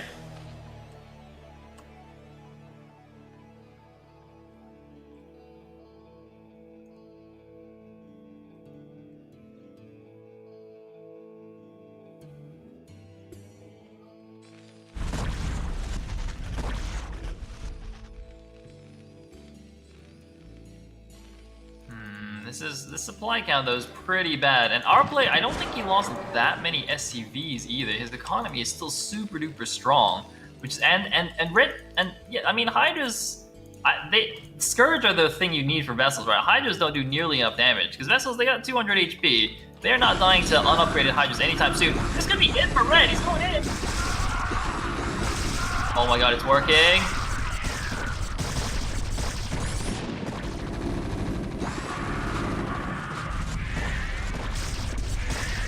But the Irradiates, though, he can't stop the Irradiates. He doesn't have a Spire to scourge these vessels. These 4 vessels might just win the game for Gargoyle by themselves with the infinite... Look at this, just the infinite Irradiate coming out of the vessels. That kill button. Nothing Red can do about this.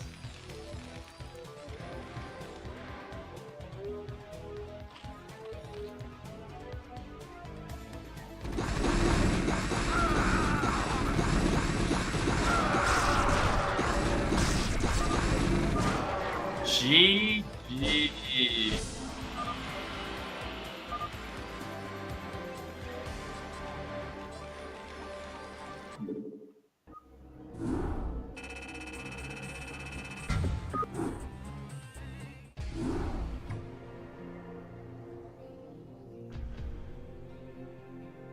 Yeah.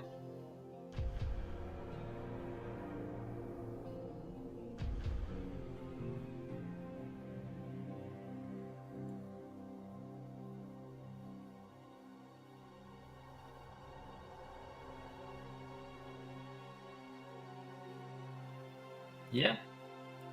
Well played indeed. And actually, so since that was a semifinal, does he is there a prize for 3rd and 4th or?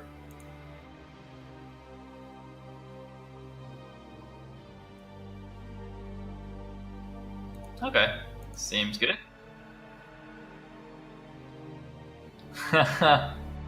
Kix is so happy.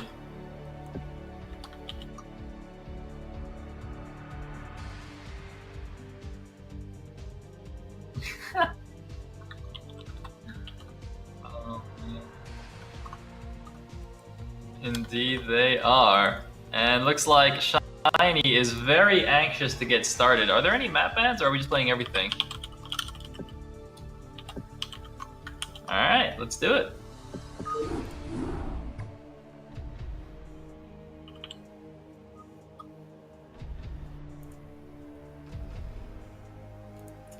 Oh my god.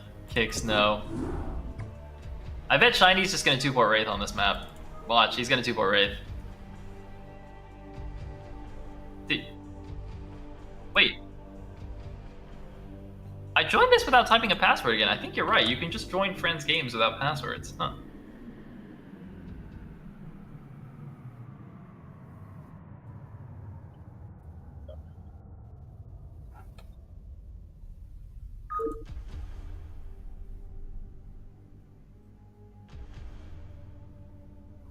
Good.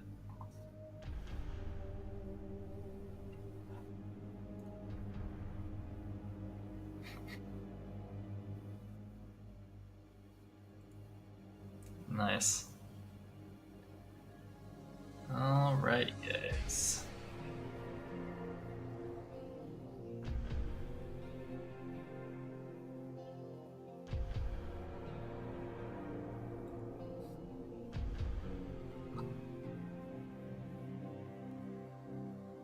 Yeah, yeah.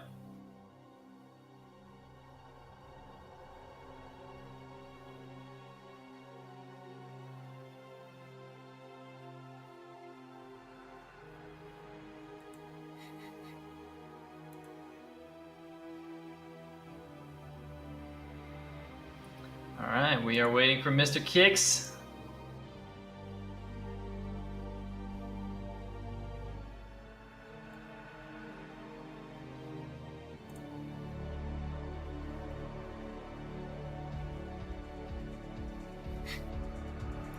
You didn't close the slots, man. You did not close the slots.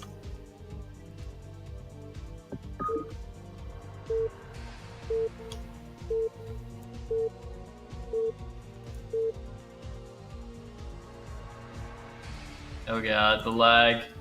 The lag. Not like this. Heyo, alright, at the left position as the orange Terran, we have our play, aka Gargoyle.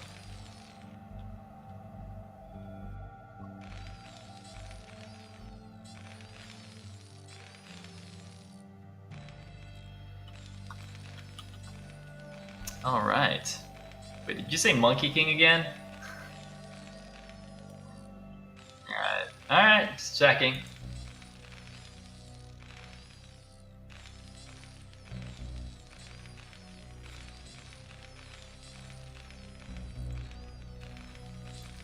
Alright, now, our play, Gargoyle, already took out Terror 2-0 today, didn't he?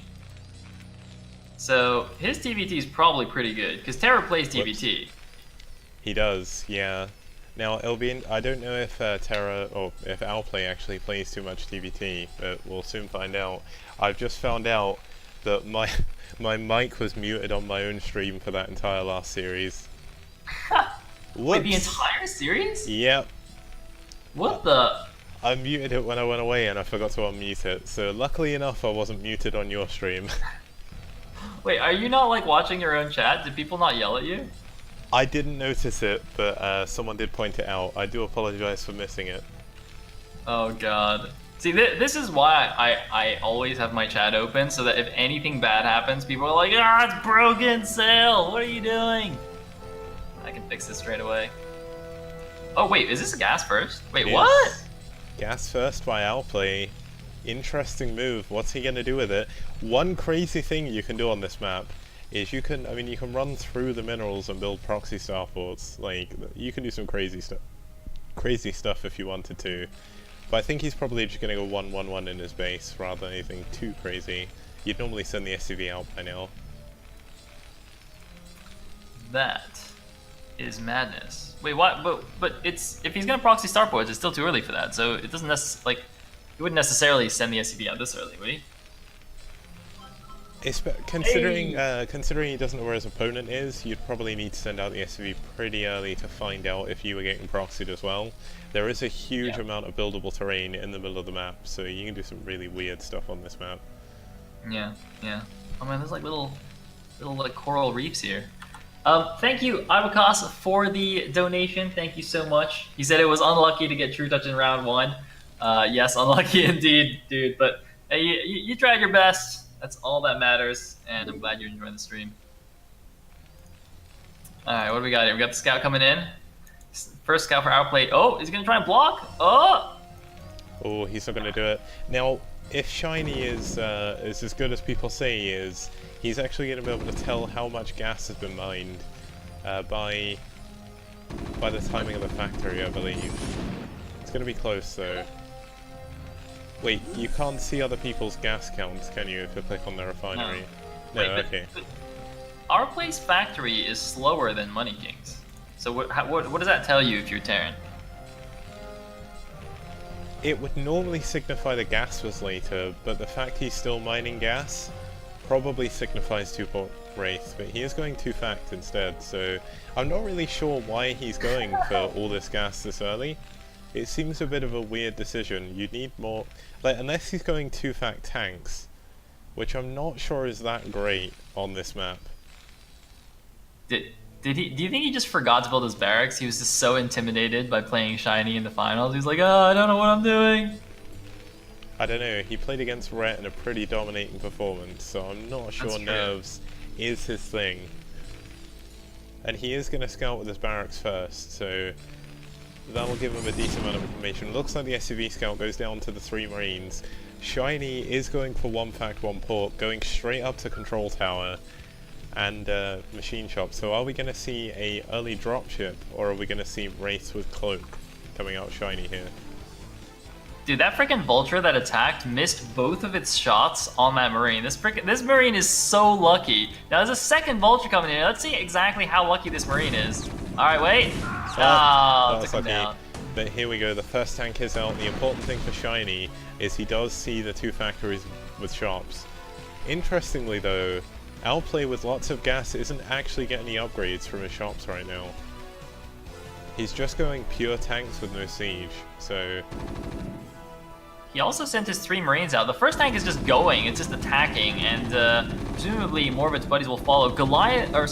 Armory immediately being built, as well as Academy, so he will be able to detect these cloaked Wraiths that are incoming. Did he actually get the scout off here? I wasn't paying attention.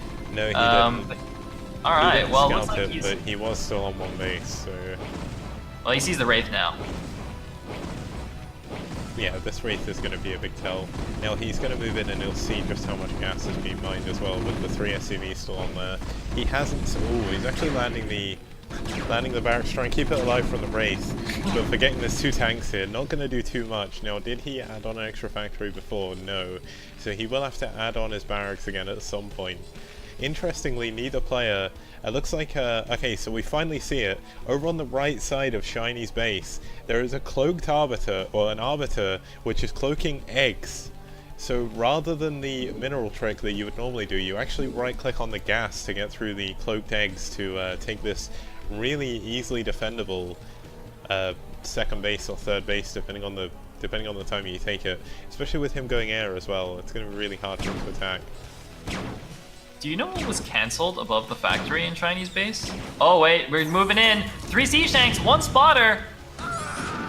Oh, boom. Wait, he needs the other SV to go up though. Oh my God. He needs the other SV to spot. Yeah, he's not going to be able to push here. He needs to pull back. He needs to pull the tanks back a bit, and he needs to repair. The trouble is he's got no actual anti-air over here to deal with the cloak Wraiths, so he's just going to lose the tanks in the middle of the map. There's no engineering bay either. Looks like it is finally going up, but it's going to be a bit too late. Shiny doesn't pay attention though, he doesn't quite catch it. He's gonna lose 1 tank. I don't think they'll do enough damage to actually kill all 3. Wraiths do very little damage to ground. Looks like they've also run out of energy for cloak, and I believe, yeah, 2 Goliaths coming down to help out now. Looks like they're just gonna grab that SCV and head home. But the command center at the back is almost finished. I really want this to finish and provide vision so I can show the Arbiters that you were talking about, Kix, for anyone who hasn't actually seen Triathlon, which is a pretty hilarious map. Now Shiny is building his 3rd command center where you would normally when to normally expect to build it, which is kind of crazy given the situation in the game. But 6 minutes 30 is when you'll see most Pro Terrans try and get their 3rd base. So Shiny is going to be ahead in macro here, as Outplay is only now just getting his natural up, forced to build that turret as well, just to save himself from the cloaked Wraiths. You know, considering people keep saying that Shiny is like a fighting spirit only player, he's playing this map extremely well. This is exactly how you should be playing. And here we go though, we have a movement. Is he gonna commit? Oh man, Outplay losing almost. Needs to be careful. Oh man, wait, he's still in tank range.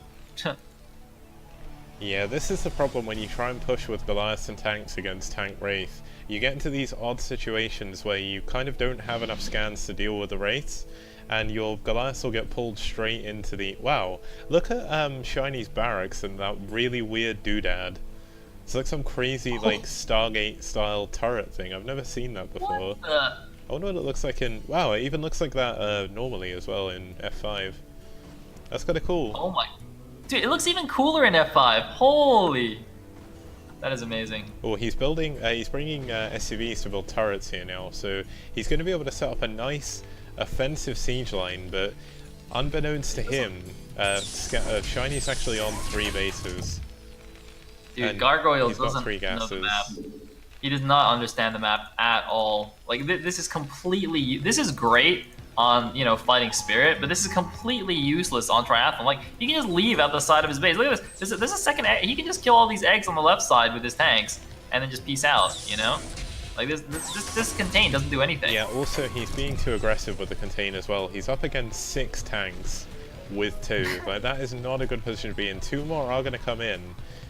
But, I mean, Shiny can just bust out of this at any point. Shiny now adding on his 3rd gas, getting his engineering bay, now actually up to 3 factories with shops, getting his armory, and I mean, he's actually ahead in factories now because Owlplay is only just now building his barracks again. So Owlplay, letting his macro slip just a little bit, focusing too much on a contain, is finding himself behind. Yeah, it looks like Shiny just clearing out all these eggs now. He's apparently killed the Arbor that was cloaking them, so you know, gonna have actual ground access to the back of his base. Interesting that he's spacing out all of his factories. Is there a reason for that? Why didn't he just put them all touching each other? The reason is because if a Terran drops you, and also just when you're building units, it's a lot harder for tanks and stuff to get stuck in your own base. One of the problems is when you have all your factories next to each other, they're all in like siege range pretty much when siege tank drop comes in. And also, depending on if you're building vultures, units will just get completely stuck. Fair enough. Oh, wait, there's an SCV coming out. Rplay is trying to figure out how to go through these eggs. He doesn't know. He has to click the minerals. You have to click the minerals, dude. Yeah, you can click the gas as well. I think the gas is how you're meant to do it, because you get vision of the gas by just standing there. But you don't get vision of any minerals. He's doing it on the inside path, though, where you're not near the gas. Can you see that, the SCV? Yeah, the minerals. I see what you mean. Yeah, he needs to move over a little bit. I think he's just not used to it. I mean, it is a map feature that isn't used in too many maps, but of course, in the latest OSL, you do have Gold Rush, where that is a prominent feature, so maybe worth learning, as if they do ladder maps, we may see Gold Rush, which would be cool. The Gold Rush doesn't have the Arbiters. So he might literally not know why his SCV can't go there because it's all cloaked. Like, if you look at this and you don't know there are cloaked eggs there, like, why would you think there are eggs there? You can see the shimmer of the eggs moving, though, if you look close enough. Dude, that's... If I had never seen this map before, it would take me a million years to figure out Shiny's going for the break, and look how many tanks there are, and how few tanks there are from Owlplay. This is what happens when you get behind in the factory count. Oh man, there's the breakout. It looks like even though Money King had backdoor exits, he's like, you know what? I'm gonna bust out my own front door. Boom. Everything is gone. The last siege tank is gone. Just a single Goliath, a couple of turrets left. More units coming out now for our play, but he's completely lost position. He has to just put these defensively. Yeah, he can't move forward. Like, there's no point trying to reinforce this contain at the moment. He's behind in bases. Shiny knows that Owlplay doesn't have that base in his main because he has got the barracks there. Now, I know it's probably not going to get to this point in this game, but you can see that Owlplay has built all of his factories next to each other, and you just saw there with 2 tanks coming out this base, it took them a lot longer just to path around. I mean, he has got this nice setup with his tanks again, and he is rebuilding his engineering bay as a spotter. I mean, it's gonna slow down Shiny for a bit. Like, Shiny isn't just gonna be able to A-move across the map. There is a lot of ground space to cover. So, I mean, he's gonna be in a good position if he can get out this 3rd base. Shiny is making something from his starport. Oh my god, he's got 5 dropships hidden at the bottom right. I was like, why is he not making drops? He is, in fact, making mass dropships, just pushing out slowly but surely, gaining a bit of ground, and eventually he's going to go for a huge drop against our play. Meanwhile, he's taking the 6 o'clock base as well. He's clearing out the eggs. The 3rd base of our play is still not finished, although it looks like he might be going for the 3rd main base as another base. Very possibly. I mean, he does have center map control, and that is a very important tool in TVT, but look at these dropships. Just moving around, it looks like they've just lifted up all of Shine's units from here, or Shiny's units. Shine is obviously the Zerg. He's going straight for the main, and here we are actually going to see why building all of your factories so close together is a bad move. Is he gonna get shot down by the doodad? No, unlucky. Well, he's Alright, here gonna we fly straight go. through 2 turrets, so... There is one siege tank, but it doesn't even matter. There is the mass drop in the main base, a ton of siege tanks in the back. SCV evacuation. All the depots are right next to each other as well. We see another load of scans going down. It's really hard to use the vision to find out what's going on. Our play actually not re-rallying his factories, only now pulling the tanks back as well. I mean, he's not going to lose his main just yet. He's lost all of his depots, so this is going to be a big problem. Oh, he's actually pushing in. Front. Wow. He's targeting his own Goliath. He misclicked somehow. And GG, losing all of his tanks at the front, being so far behind from the main. And Money King does take game 1. Yes, indeed. This is a best of 5, though. Our play still has a shot. And he might be able to play on some more normal maps that don't have wonky, wonky back bases for him to worry about and get his SCV stuck. So let's see. What is the next map, Kix? The next map is Odd 3, the 2-player map. All right. This could go quite long as well. I mean, one thing that Outplay did there, which I don't necessarily agree with, is when you, I know he probably doesn't know the map as much, but when you actually look at the ground space, it's not really worth going for a big contain. Because you can contain them on 3 bases, sure, but he, as you said, he can just take the eggs out and then go to the other base. So basically, I mean, he didn't really achieve much with the contain in the first place. He should have been a little bit more defensive. Definitely agree with you there. Oh wait, are you guys in game? Yes. Whoops. Whoopsie daisies. My bad. It's usually me that's super late, but because because I'm hosting, I can't be.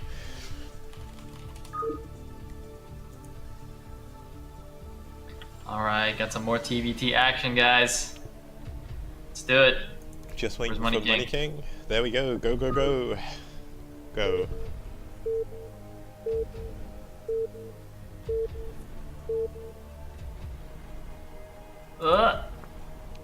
It did this last time. We should be fine. Come on. Squeeze it out. Ah, yes. Alright. At the top of position as the Brown Terran, we have our play, aka Gargoyle.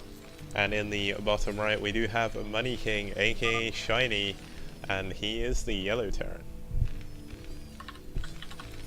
Seems good. Alright, well, the distance between the bases is pretty long on this map, so we could have a nice long TVT. I want to see some mass, tank lines all over the place, mass dropships, battle cruisers, all that good jazz. It's certainly possible, and one thing that we saw in the first game of the finals last week was Terra very nearly pushed it to that point, but a few strategic errors did cost him that game.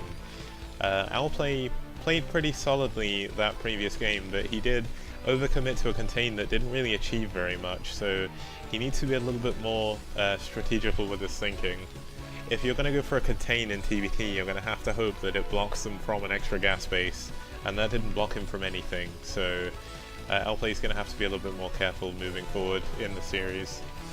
Yeah, I mean, I want to give him the benefit of the doubt and say he wasn't really familiar with that map. I can't imagine many foreign players have played on it that much. So something like Odd Eye, even though it's also kind of unusual, should be a little bit more straightforward to play. And those corner gas bases are also really interesting. And also, I wonder how you even draw the tank lines. You need such a long tank line on this map to even cover any space. There's just so much space. One way you can split it is you see when you go into that mineral-only third, you have the small ramp there. You don't need too many tanks to defend that, and then you basically cover the bridges. And then what you can do is eventually you'll move towards one of the corners. So either you move around the bottom left as Outplay, or you move around the top right. It's probably easier to go top right, as it does mean there's only a small bridge stopping Shiny from getting up there. So, I mean, super late game, it's going to be very difficult for them to fully split the map, but it's certainly not impossible. Is that a CC first? 14 CC, hello. And he's still building SCVs. He hasn't built his barracks yet. 14 CC, 15 barracks, I guess. Seems good, man. It's a fairly common opening on a map as big as this. Like, ground distance is going to be very difficult to actually beat. I mean, you even see a lot of CC first on pretty much every other map as well in TVT. There's not really too much you can do early on unless you just go BBS. But if you go BBS, you're so all in that if it fails, you lose. So it's not really worth the risk. Gargoyle scouting SCV messed up. It came back, it went down to the ramp, and then it came back towards his natural. I think he might have had it on the wrong hotkey, and he brought it back to fight this SCV from Shiny. So his scout is actually even later than it should have been if it had just gone straight here, and now he's going to see it's a 14cc. Having gone Run Rax expand himself, there's pretty much nothing he can do about this, so Shiny should be pretty happy about these openings. Yeah, I mean, our play shouldn't be too worried as well, because 1rax FE realistically isn't that far behind 14cc in economy, and the thing is you do get a faster factory in the end because your gas comes up a little bit earlier. But our play, interestingly, he actually got his gas really late. Like with 1rax FE, you want to get your gas about 16 supply, and it only just finished, so he is really far behind from the openings right now. Yes, indeed.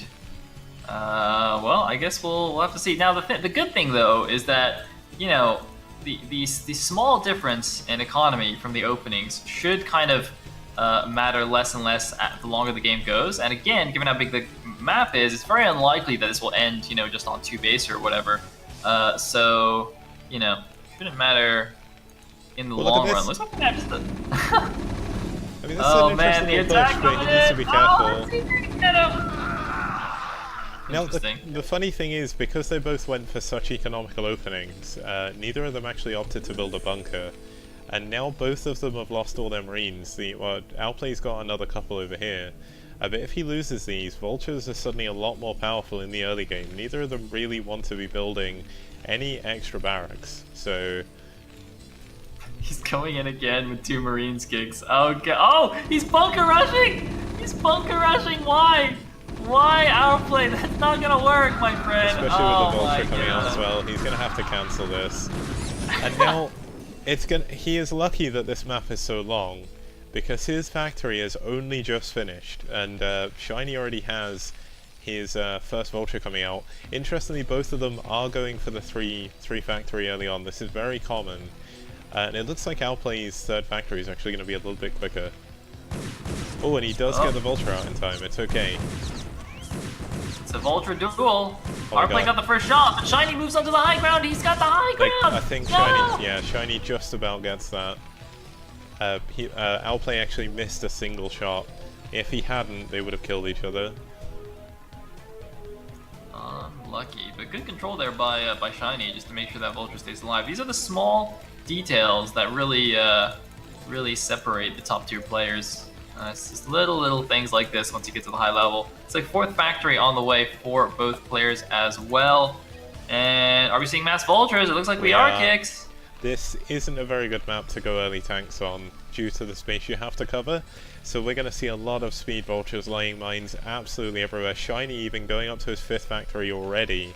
Is Outplay doing the same? If he doesn't, he may find himself in a little bit of an awkward position where he can't get ahead in the vulture count, and he may find himself in a lot of trouble.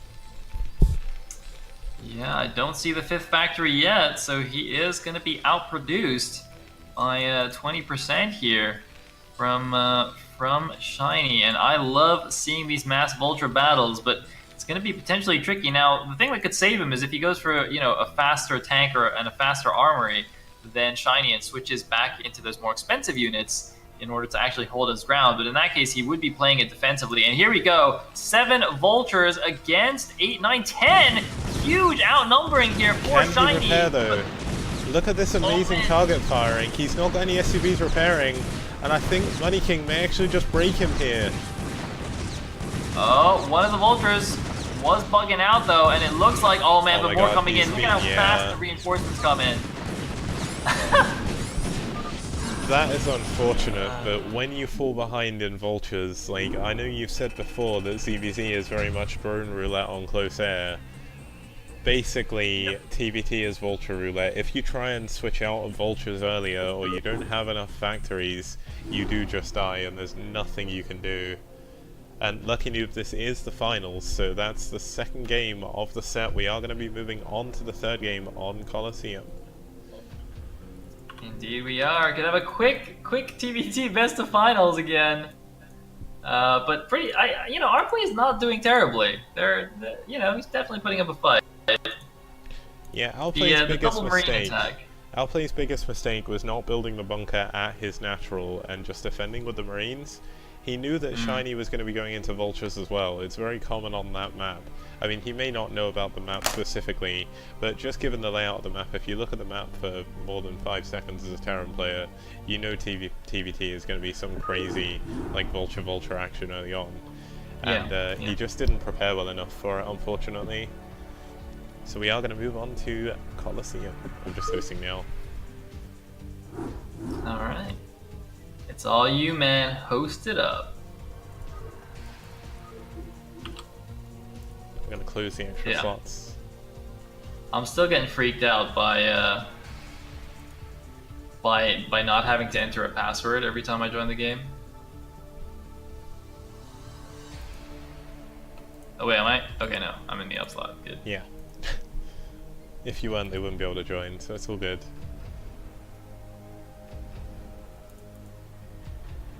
And I would like to point out Malimus. I know you're writing off Outplay, but honestly, he didn't do too badly that game. He just made it once again.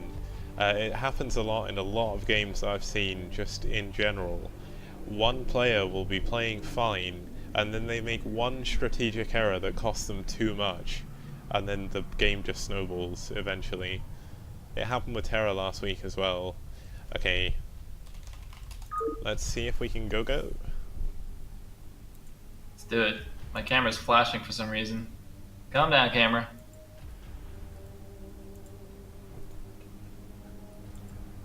What happened to Shiny? Shiny, get back here!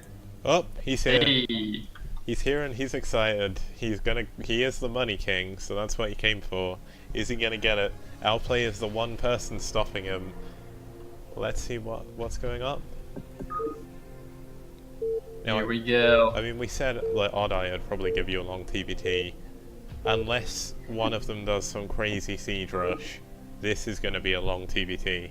I have played very, very long TBTs on this map. Well, I certainly hope you're right, Kix.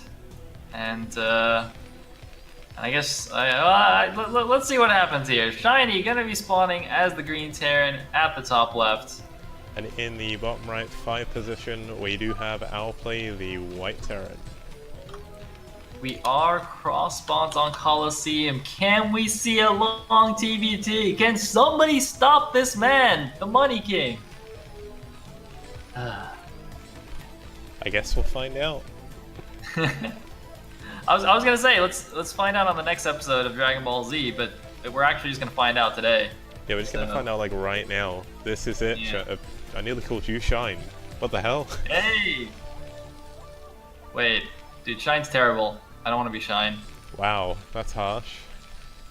Dude, he's terrible. Shine is terrible. For anyone who disagrees with me, you're wrong. Shine is terrible. Alright, anyway, back to the game. Looks like Depot's on the way. Nothing too crazy. Yeah, we're just seeing fairly standard things. We're not like one popular build in this is because there is so much build. Well, there's not that much buildable terrain, but you can build in the middle. So sometimes you will see. At least I think you can build in the middle. You'll see like 8 racks sort of in the middle of the map, at least around the middle. So that can do a lot of damage. But it is just. I mean, this is like the 14cc map. There's pretty much no reason why you wouldn't want to go 14cc on this map. Oh look, there we go. There is the proxy racks. It is on 11 though, so it's more economical, and it is going to get the faster scout. There is Outplay going to be able to defend. He's 14ccing again. Is he? No, he's 12ccing? No, he is 14ccing. Okay. Okay, so Outplay didn't 14cc last game. That was Money King. But this yes. time, I mean, as I said, there's no reason not to go 14cc on this map. He was listening, man. It looked like he actually did it on 13 technically, but he did make the extra SCV. Now last game, Money King went 14cc, 15 racks. Is Gargoyle going to do the same? I don't see a SCV moving out to build the barracks just yet. A second SCV is coming out though. Man, are we going to see a bunker rush from Money King this time? I think the second SCV is just to scout where his opponent is. He'll scout the bottom left and the bottom right together, then send the Marine initially to the top right until he figured out where it's going to be. Now the problem is, Outplay actually delayed his barracks a little bit longer than he should have done. You really need to build the barracks before... I think he did get it just before the depot, but he waited just a little bit too long, so this could hurt him. But wait, did Shiny see? Yeah, he did. Look at that, Proxy Factory. This is a dirty, dirty thing you can do on Colosseum. Oh boy. Oh boy. Marine's coming down as well. The Marine can actually kill the SCV building the barracks. He stopped though. I don't know why he stopped. He's waiting for some more Marines. Necessarily, he doesn't actually want to push in with just the Marines. He's going to wait for siege tanks. Oh man, the first Marine is building, but it's gonna get ambushed by these two Marines waiting outside the barracks. The CC is finished. Our play pulling 6 SCVs to defend his Marine. Here we go, he moves out, but there is the barracks on the high ground finished. He's building his own bunker now. Sorry, I meant bunker, not barracks on the high ground, of course. And looks like, is he gonna grab one of these Marines? He's not going to. And there's a finished bunker. The SCVs are like, what is going on over here? Yeah, he needs to pull Machine shop back. being attached. Yeah, here we go. He's actually going for a Starfall there as well for vision, so he's going to get the Wraith and the Factory. This bunker will keep him alive just long enough for Siege to come out, but once again, Outplay, his Factory is 100 gas late, and that's going to change everything. Oh man, this is so horrible for him. This is, oh god, look at this Factory's not even halfway done. And there comes Siege mode. Like, if he'd have got his Factory at the right time, he could have got a tank to defend, but I think it's just going to be too late now, unfortunately, for Outplay. Getting blind countered by the fact that 14cc is so popular, and he's only now sending a scouting SCV out. He knows absolutely nothing about what Shiny's doing in his base. Wait, he doesn't even know where Shiny spawned. Exactly, He's going to the it's wrong crazy. base. Oh no. Unlucky, dude. Unlucky. Here's the first siege tank. It's actually just going to attack because he doesn't need siege mode. He still outranges the bunker without it. Is he going to repair? He needs to pull and repair this. If he can keep the bunker up long enough, he can stall for a siege tank. Looks like... Wait, he's building a further back bunker. Oh, there we go. He is finally repairing. I mean, this is what he needs to do. He needs to stall this as long as possible to get his own siege tanks up. But there's a Wraith as well, and that's going to be the big deciding factor in this. Oh man, he actually could have ranged the bunker from the high ground without siege mode. He didn't actually realize that. But yeah, it looks like gonna stop the second factory from building as well. Gonna blow everything up that tries to repair this bunker. The second bunker wasn't able to complete. The Marines actually got baited. Oh god. Yeah, this isn't a good place to be.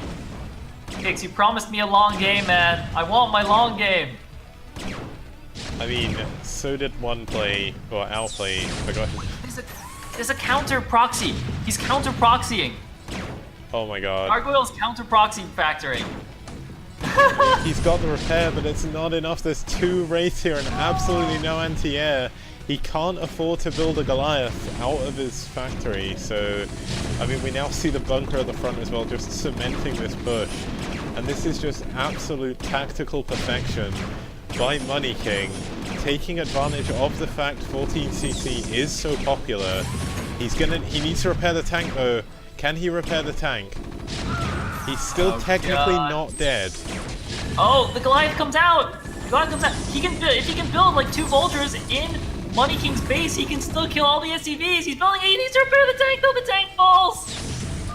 Oh no. Oh, GG! He doesn't even go for the vultures. And all of that comes down entirely to the fact he built his factory 100 gas late. That is so crazy, but mirror matches can be so brutal. If you get one thing delayed by that long, you just can't defend. Yeah, yeah.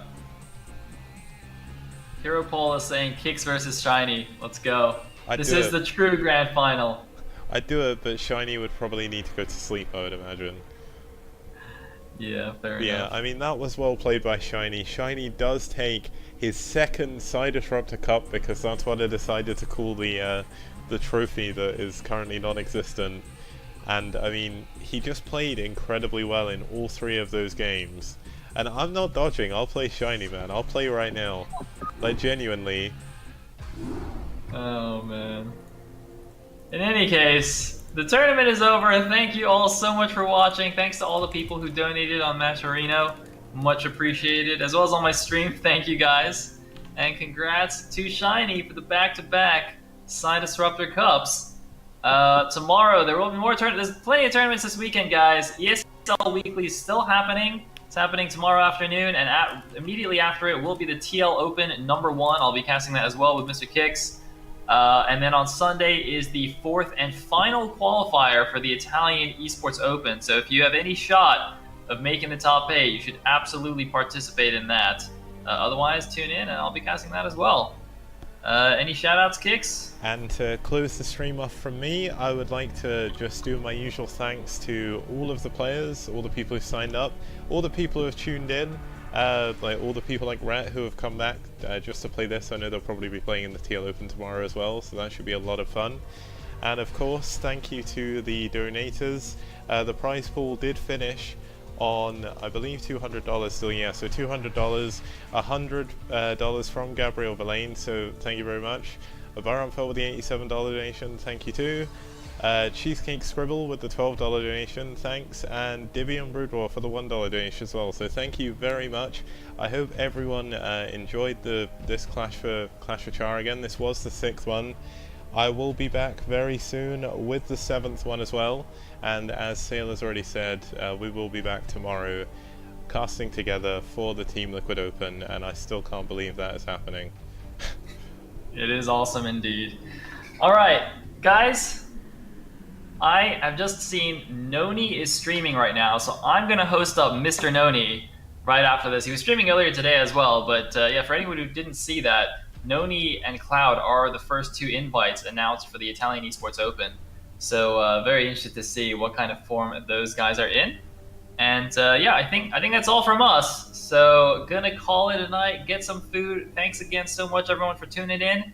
And stay tuned for some Noni action. See you guys tomorrow.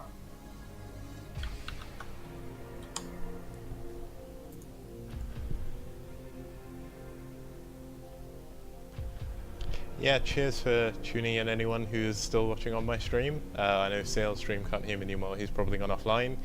But I hope you really all did enjoy what you saw. Some crazy games today again.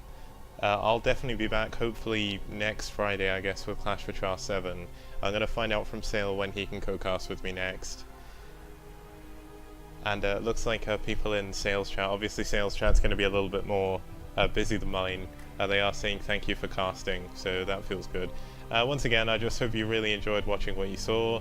I believe the 7th, I'm going to be a little bit more out there with the map pool, so we're going to see some really fun games next week.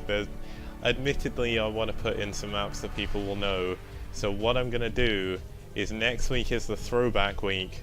We're going to have the weirdest maps through the entire tour, and it's all going to be next week. So there we go. Yeah, so I'll be putting up the VOD. Sale and Foxhound will be putting up their VODs as well. So please have a look, and yeah, I'll be back in like probably half hour to do some streaming of Ladder. So cheers all for tuning in to watch me and Sale. If you're like only really watching my channel, I'm really appreciative of it. And I'll see you guys in a bit. I'm gonna go and get a drink. Thank you very much.